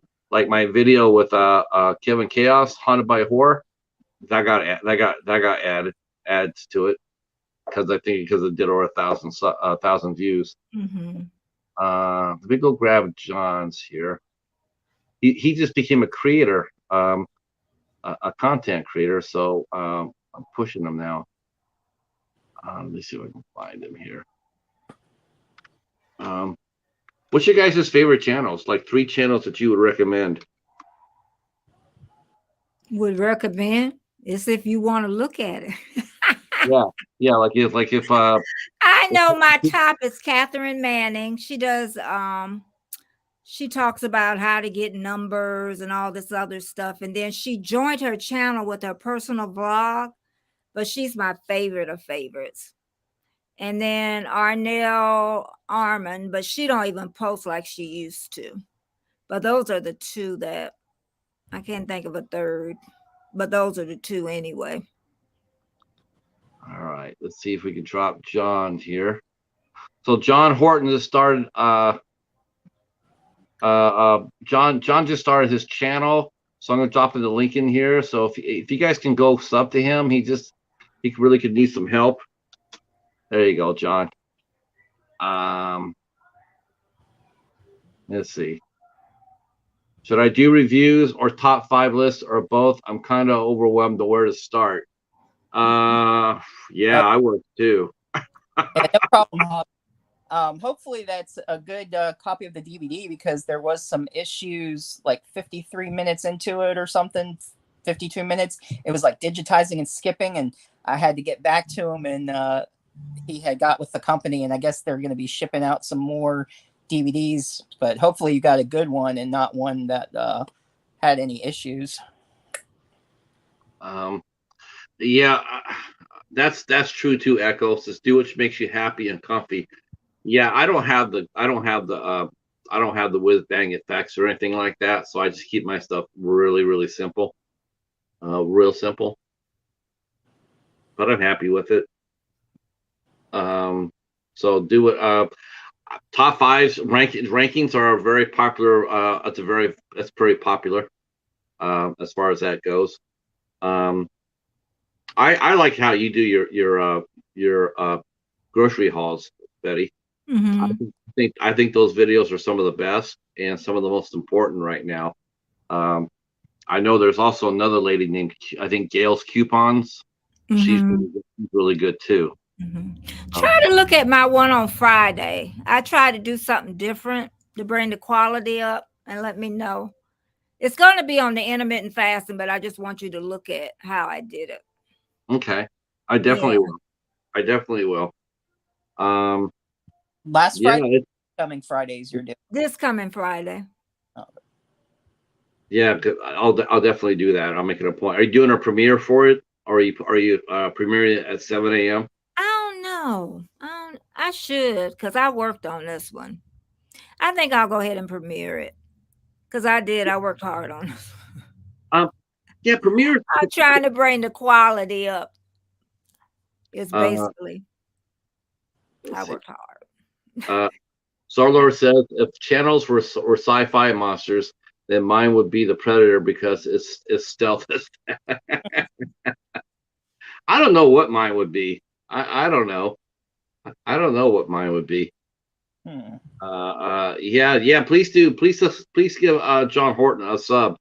You know how that is when we all started out. I mean, it seems like yesterday when I first started out, I met Hobbs and we're like, man, because Hobbs is way up the hell up there. And we're like, Hobbs, man, how did you get so popular? And he's like, well, I've actually been doing this for a long, long time. And and actually that was his original channel. I mean, if Hobbs I think if Hobbs had actually kept everything that he had done before and kept it today, I think he'd be. I think you need binoculars to see him. He'd be. I'm sure he'd probably be, like 5,000 or 6,000 people. But I think he started his channel. He shifted the focus on it. But when I met him, I was asking him all the questions like, what do I do? How do I do it? And when do I do it? And he was so gracious, to help me out. I wouldn't be here without Hobbs. I mean, he helped me out the most. Thank you, Kaz. I appreciate that. I appreciate that so much. I hope you're staying cool. I hope you're staying cool, my friend. What was the kid's name that you had on? He was real popular in his teens. And then as he got older, he got less popular. I can't remember his name. He seemed to be. He seemed like to have. I don't want to say millions, but I know he had a lot. Harry from Pick Surprise. Okay, and then he started. How many you get now? He gets. Well, he's still shedding a little bit right now. I just looked when I saw him come in there, and he's still shedding. But I feel so sorry for him. Even though I'm like, you're gonna have to be grateful. That's what you're gonna have to be, because I felt so sorry for him. Well, you know what though? He's so sharp though, Betty. He's so sharp. Okay, I don't, and you know what? When I say this is, and probably if he heard it, he'll think it as a negative. But I honestly, it's not a bad thing to be a little cocky. No. He's a little cocky. He's a little cocky. You know what? He definitely earned it though. I mean, he actually was doing. But I'm just saying, he has the personality for YouTube. But I'm just saying. It's funny. It's funny too because he's not the only one now. Like he's shedding a lot too, and it's sort of funny. And it's sort of funny because like when you'll hear me and Kevin when he'll mention it in Tuber chat.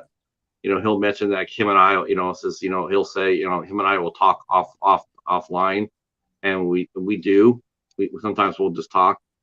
And it was funny because when they were doing the big trucker thing in Canada, right? They were doing, and then him and a few other YouTubers. He got all them subs. Got all those subs, right? Got all those subs, right? And I went over. I was looking. I told him, I says, those are all going to be all fair weathers. I said, they're gonna all get, as soon as this is over with, they're out of here. They're going to be gone. And I went over there and happened to look at his channel. I was talking to him today. I said, I was just curious because he still had 8,800 people. He got thousands of subs, thousands. I think he got close to 5,000 during that. Because I think his personal channel was in the 3,000s, and then it went up to almost 9. It was not more. But I went over there. Keep it rolling. I would have kept it rolling on sub. Well, it ended. It is. Yeah. But all those people there that sub to him and whatnot, now they're all just dropping. They're shedding. I mean, over there, and it's like they're all leaving. And because there's no longer any controversy. I'll just say that. There's Yeah. no controversy to feed into it. He was down there on the street showing what was going on, but because nothing's going on now, they're not staying. They're not going to stay because there's nothing there to provoke them. Kevin, because Kevin's a really nice human being. That's really what it is. He's just a really nice guy. But they saw him as being one of them, and it's a little intoxicating. Sure it was. I mean, I can understand that too. You're sitting up there and you got, before maybe you have 30 or 40 people, watching your stream, and next thing you know, you got literally hundreds, right? You saw his live streams. I mean, he had like, 300-400 people in there, all blazing away, and it's like, hell, you see that, and you're going like, hell, this is awesome. How do I keep this going like this? Mm-hmm. But it's being fed because of human misery. So it's a catch-22. You're getting the views, you're getting the watch, but why are you getting it? Hey Anthony, how are you? So Anthony's going to be a guest on my show on the 26th of June at 2 p.m. We'll be talking to Anthony. I hope that you all will come up to support that show. You know who's actually going to come make a run and watch that show? You're never gonna guess. Do you know who Mary Catherine is, Betty? Mary Catherine loves cats. Mm-hmm. Have you seen her channel? Mm-hmm. Really? Oh my God, you two guys would be such best friends. You two guys would be such best friends. Since you guys are since you're both cat people.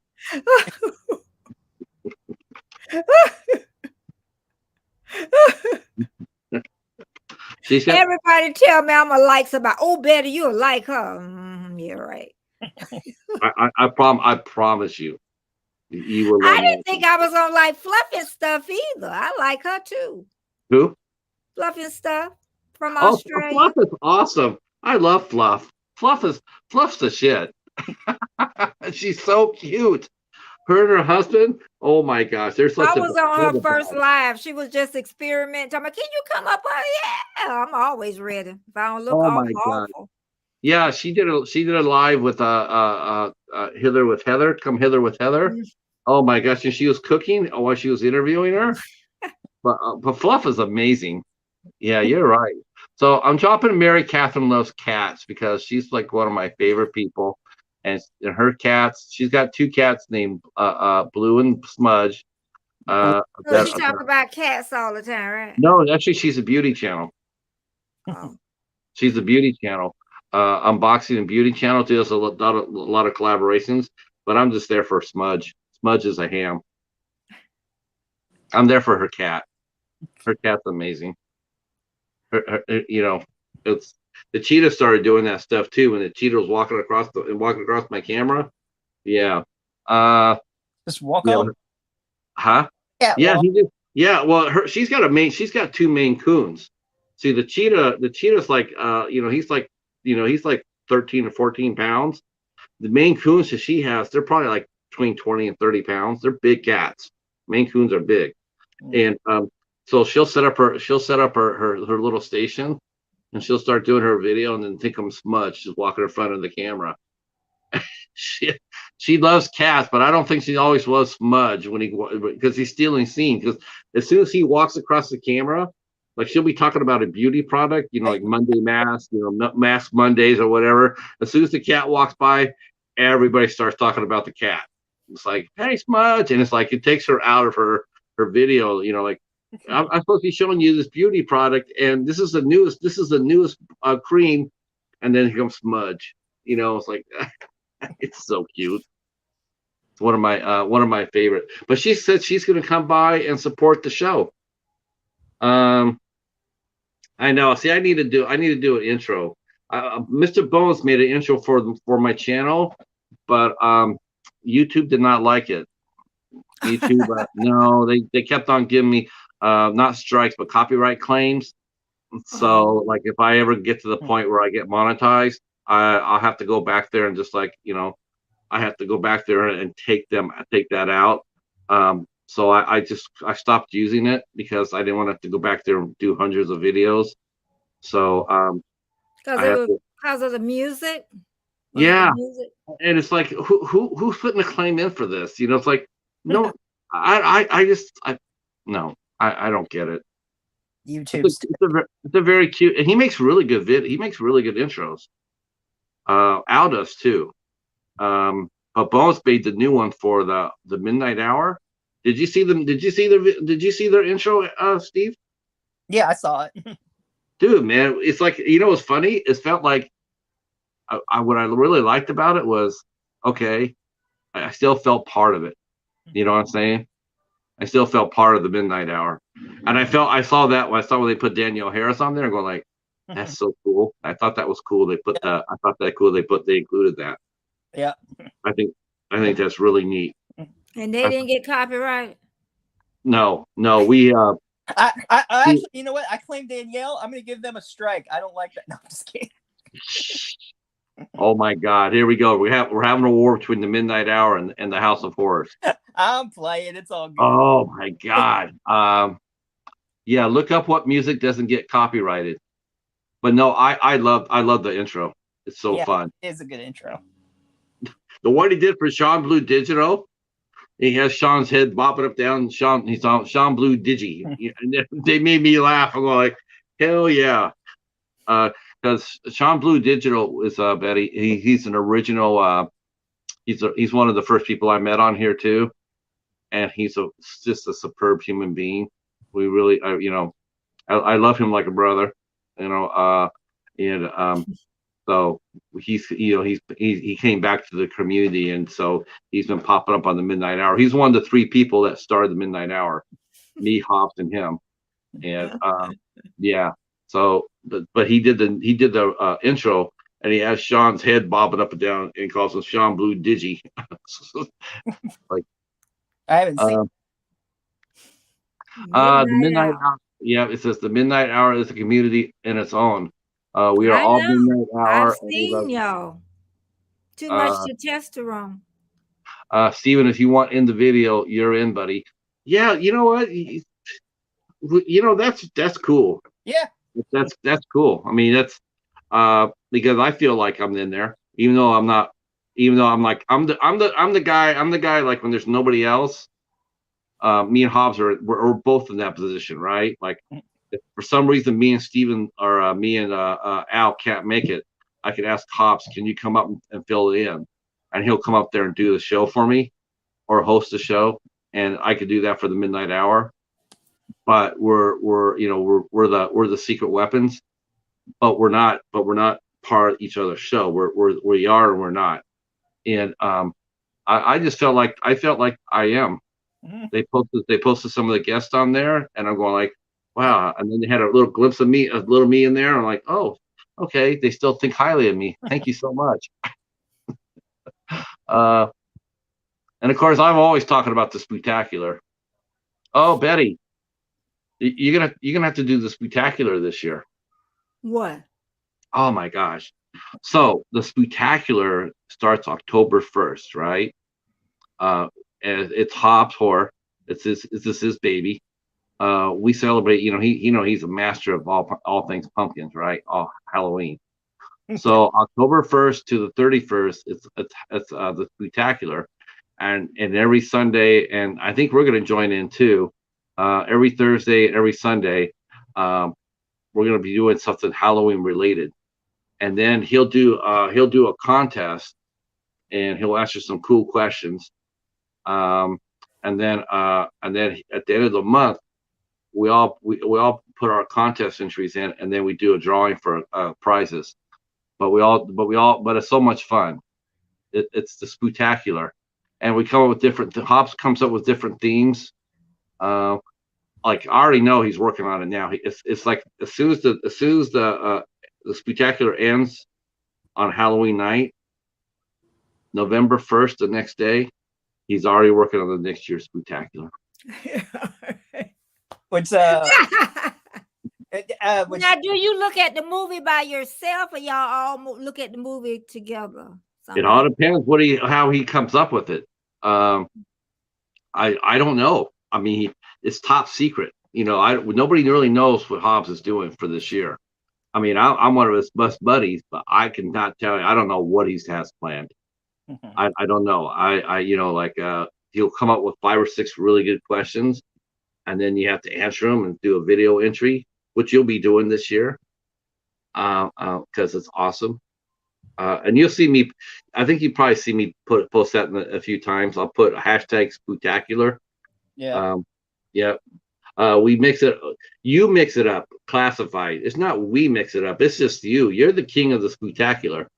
I'm sure Hobbs already knows, but Hocus Pocus 2 comes out September 30th, so one day before October 1st. So who knows? Maybe throw in the second. What does it come out? September 30th? Yeah, it comes out on my birthday. I'm like, yay! Wow, man.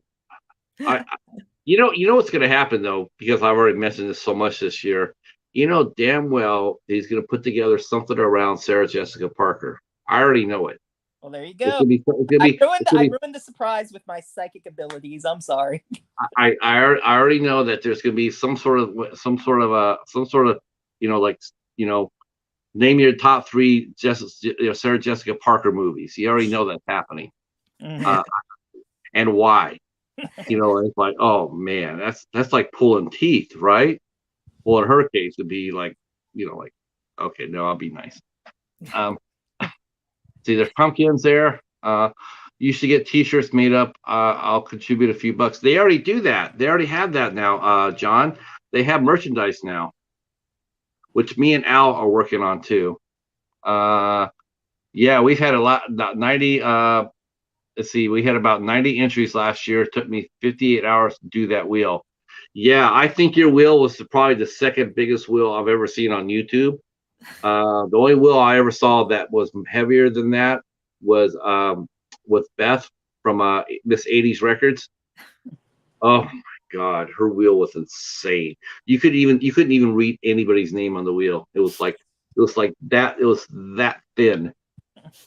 It was crazy. They need to make socks. Yeah, Al came up with a design. We're gonna talk about it some more. But he made a design. We might actually make a Midnight Society shirt.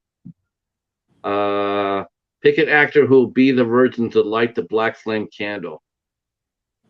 I don't know what he has in mind. All I know is that October is a spectacular time. What's your favorite holiday, Betty?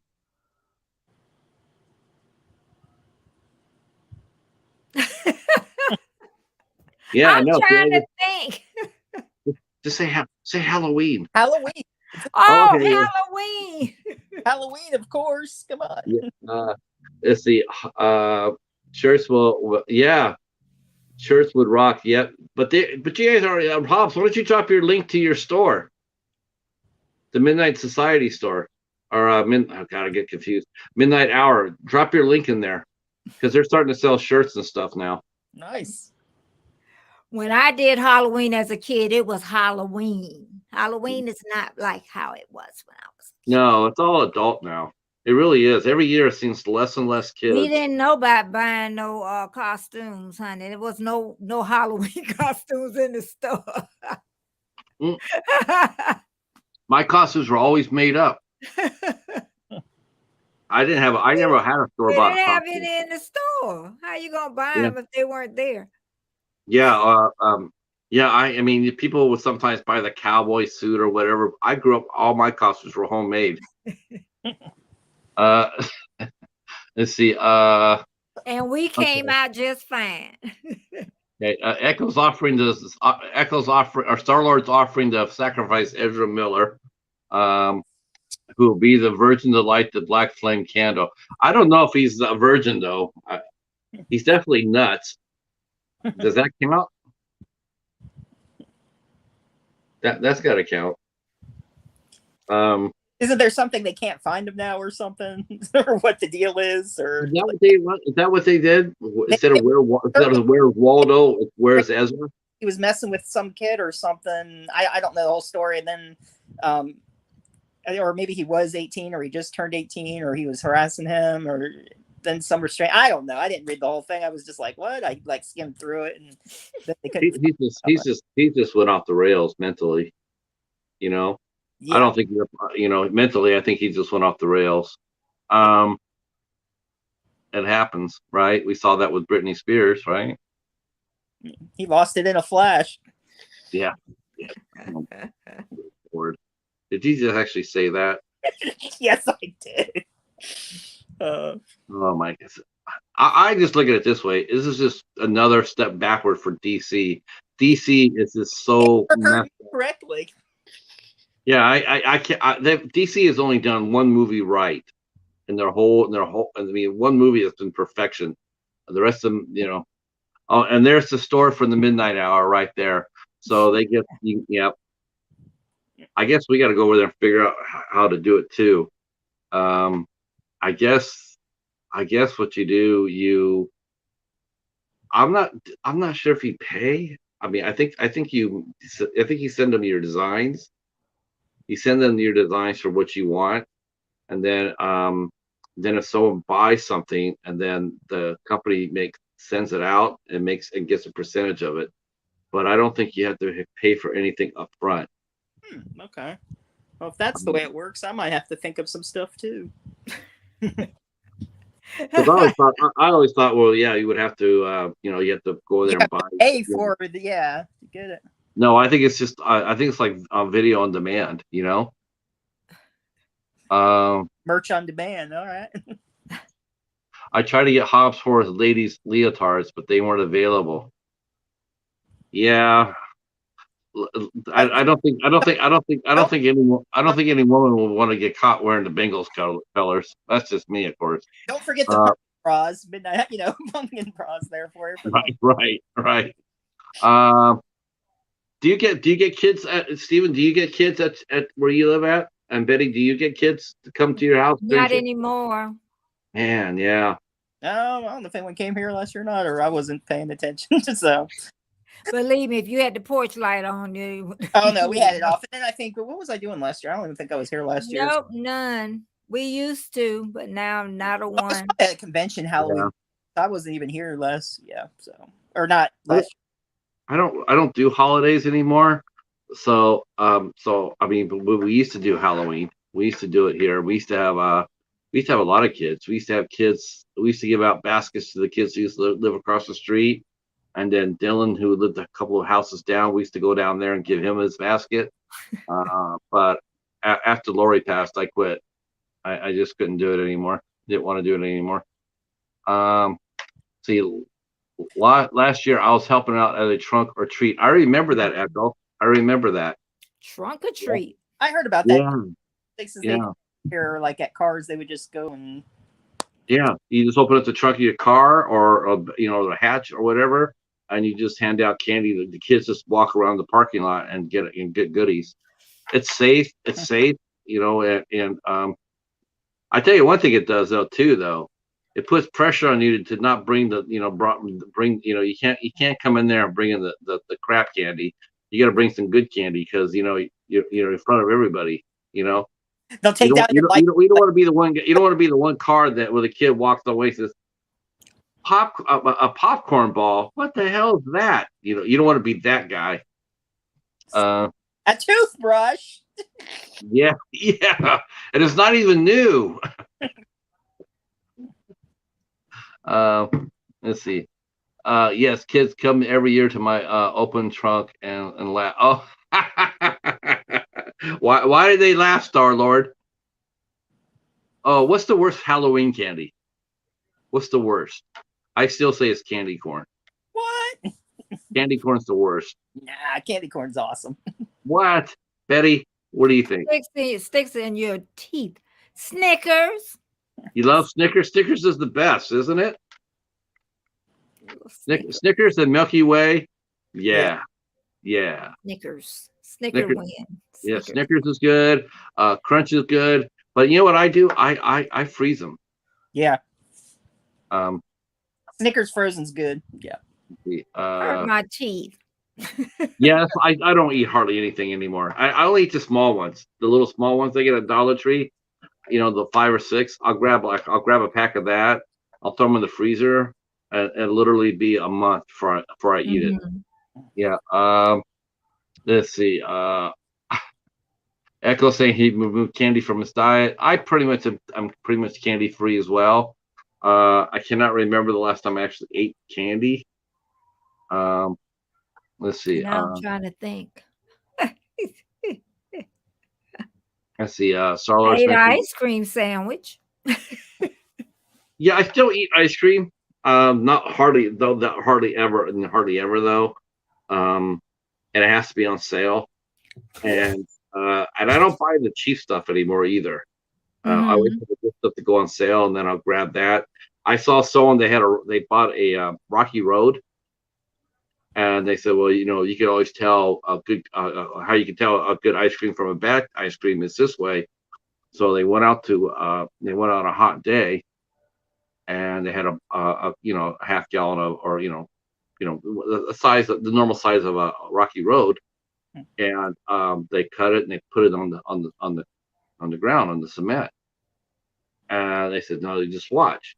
And so you sit there and you watch, and pretty soon, all you saw was just a congealed mass of mess. It was just a mess. It's all congealed. He says, that's not ice cream. Real ice cream will melt all the way through. It'll melt. That's how you know when you have cream and whatnot. This is all additives, all preservatives, and it's like, it looks so damn gross. I'm like, I used to like Rocky Road, not so much. Somebody done disappeared. I think this spectacular got him. Hi, Outgoing. How are you, sir? Oh, Azzy's here, child. Oh my goodness. Azzy. Haven't seen her for a little while.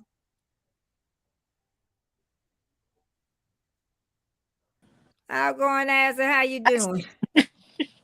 I'm gonna have to leave at 10, y'all. We got 9 minutes.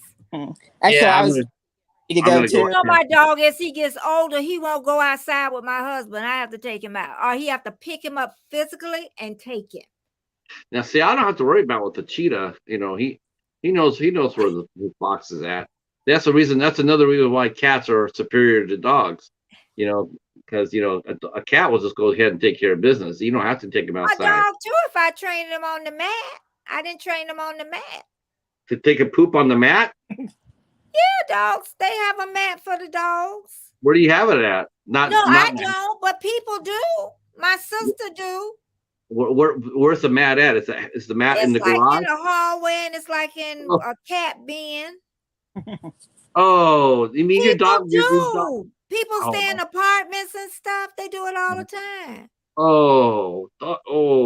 See, cats will bury their poo, right? They'll poo and they'll bury it. Do. Dogs but I bet you somebody in your panel doing it. They won't admit it. But they do it. You. I can't imagine that. Dog going poop in my hallway. Oh, that's scary. Yep. That's a horror film. Isn't there a movie called Toxic Shark? And that'll be Toxic Dog. I just opened the back door and boot him out. If I had a dog, get outside and take care of business. Don't come back in until you're done. And then they wake you up in the middle of the night, scratching at the doorway because they got to go pee. So you got to get up, you got to walk to the back door, you got to let them out and go pee. So you don't have to worry about that with a cat. Cat just goes down there and takes care of business. When they're young, you don't have, but old man, he get up in the middle of the night. My cat? No, my dog. I give him something to sleep too. Yeah, here, have some melatonin. There you go. I give him something to sleep. Okay, my dog plays with my cat's poop. They take it out of the litter box and play with it. See what I'm talking about? Oh my Lord, God, dogs are goofy. Oh. And then he used to eat it when he was a puppy. I remember that. Yeah, dogs used to do that too. My dogs used to do that too. They go poop and then you see them try to eat it. And you're sitting there, why the hell are you eating? They do that when they're puppies. It must be something in there they need. I don't know what it means. All right. Oh, Lord have mercy. But I've had so much fun. Let me tell you, I wasn't going to even look at YouTube tonight at all. I Well, see, see. not, You know what I well, do? Come and look at Patrick, and I'll see how many people he got in there. Then if he ain't got that many, then Then it's time to go, whatever. yeah, you just look at it and go like, yeah, I'll crush his nuts. I can get more than 8 people. Yeah, your life, yeah. You know what's funny? I actually do better numbers. I actually, seriously, as far as like, if I have a guest, I have a certain guest, I'll get a certain amount of people. But as far as like a pop up one or a show like this, I will actually do better doing a pop up in the middle of the damn night. yeah. I think it's crazy. I can go up at 2 o'clock in the morning, not tell anybody what I'm doing, Mhm. and before you know, before the hour's out, I'll got 14 or 15 Yeah, people. people just want to talk. Yeah, it's like it's like I scheduled an interview like it's like 4 hours before this, and you guys weren't here. Did you guys think I was running the interview now? I mean, did I make a mistake? No, they just want, like you said, they just want to talk in the middle of the night. Thank you so much, Azzy. I appreciate that so much. I am gonna. I'm gonna work in the morning, so but I mean it's been fun and so good talking. Yeah. Ron, But I don't have to work. Okay. We're on our way to 800 now. All right. Have a good night. YouTube is a job, but okay, I'm gonna have to make it over to your channel too. I'll do the same. Please do. And I will rate you. Okay. Come over Saturday night. Already, so I'm not worried. Yeah, come over Saturday night at 7. I'll remind you, Betty. And who's gonna be here at 7? I'll send you the link. Okay. I'll put the link in my tab, my community tab. Have you seen First Hill? So you can meet Steve and Eileen. Okay. They're really good people. But you know what? I'm gonna go ahead and pull the plug too, because this is normally what I would do that if I had a guest. I want to thank you guys all for coming out and hanging out with us. I know, but we'll be back tomorrow on the regular schedule. We have film director Andrew Jarrah will be here tomorrow night, and that show will be at 8 o'clock. And then next week we have Brandy Wheeler will be here on the 21st. Chrissy Georgianne Peters will be here with us on the Thursday, the 23rd. And then on the 28th, we have Katie from Popular Popcorn will be here with us. Oh, Popular Popcorn. Yeah, I'm interviewing Katie. On the 29th, we'll have Gory B Movie will be here with us at 9 p.m. And then on the 30th of June, we have H&S Collectibles, Cody Russell from the Coast to Coast live stream. He'll be here with us on the 30th. And the one guest I can tell you about in July is July 3rd. July 3rd, we have film writer, screenwriter, and film director Adam Marcus on the Midnight Society on the 3rd of July at 9 p.m. And he is the man that was responsible for Jason Goes to Hell. We will be joined by special guest. Hey, Internet, it's Eric. He'll be coming up to join us on the panel as we are having our first. We're having our first guest. And I'm looking forward to that. I'm looking forward to meeting Adam. We will be back when you hit 1,000. Us three, right? Huh? Yeah. Okay. Yeah, we'll be back. Yeah, help us get to. I'll be happy if you can get us up to 750. We'll get you at the Oh, you get it. You. I always go for the small targets so I can see them. So I can actually see me getting 750. I can't see myself getting 1,000. Tab. I want my community tab. Hurry up, Steven. I do. I want mine too. I can't wait. Close. I think about 60 more or 59 more, and I'm there. So I know you gotta hurry up. You know what? Now we're marching to 1,000 here, and it's like hurry up and catch up already. Me and Steven, we were gonna do the 500 together. Yeah, I was ahead of him at one point, and then he was catching up, and then he just got stuck. I'm like, I'm just stuck at this point. But oh well, it's all good though. I blame Zombies versus Bigfoot, and I'm staying with that. You mean Bigfoot versus Zombies? Yeah, Bigfoot versus Zombies. That's it. I'm gonna probably review that. I think I need to review that movie soon. Yeah. See, Echo saying I need to hit 7-Eleven so I can have a Slurpee party. Damn, you got me thinking I want a Slurpee right now. I know. But they're tearing up my street. They're tearing up my street, so I'm staying in. All right, guys. I will see some of you, if not all of you, tomorrow night at 8 o'clock for Andrew Jara. Thank you guys for hanging out. Thank you for all the well wishes. I wouldn't be here without any of you, any and all of you. I mean, we wouldn't. None of us would be if it wasn't for our subs, our subscribers. So I really do appreciate you guys all. Special thanks to my good buddy Hobbs, Josh Hobbs. I really wouldn't be here without Hobbs. I mean, really, that's foremost. That goes without saying. Without Hobbs, I wouldn't be here. All right, we'll see you guys soon. Talk to you soon. Bye-bye. It's been good. Keep it real. Bye.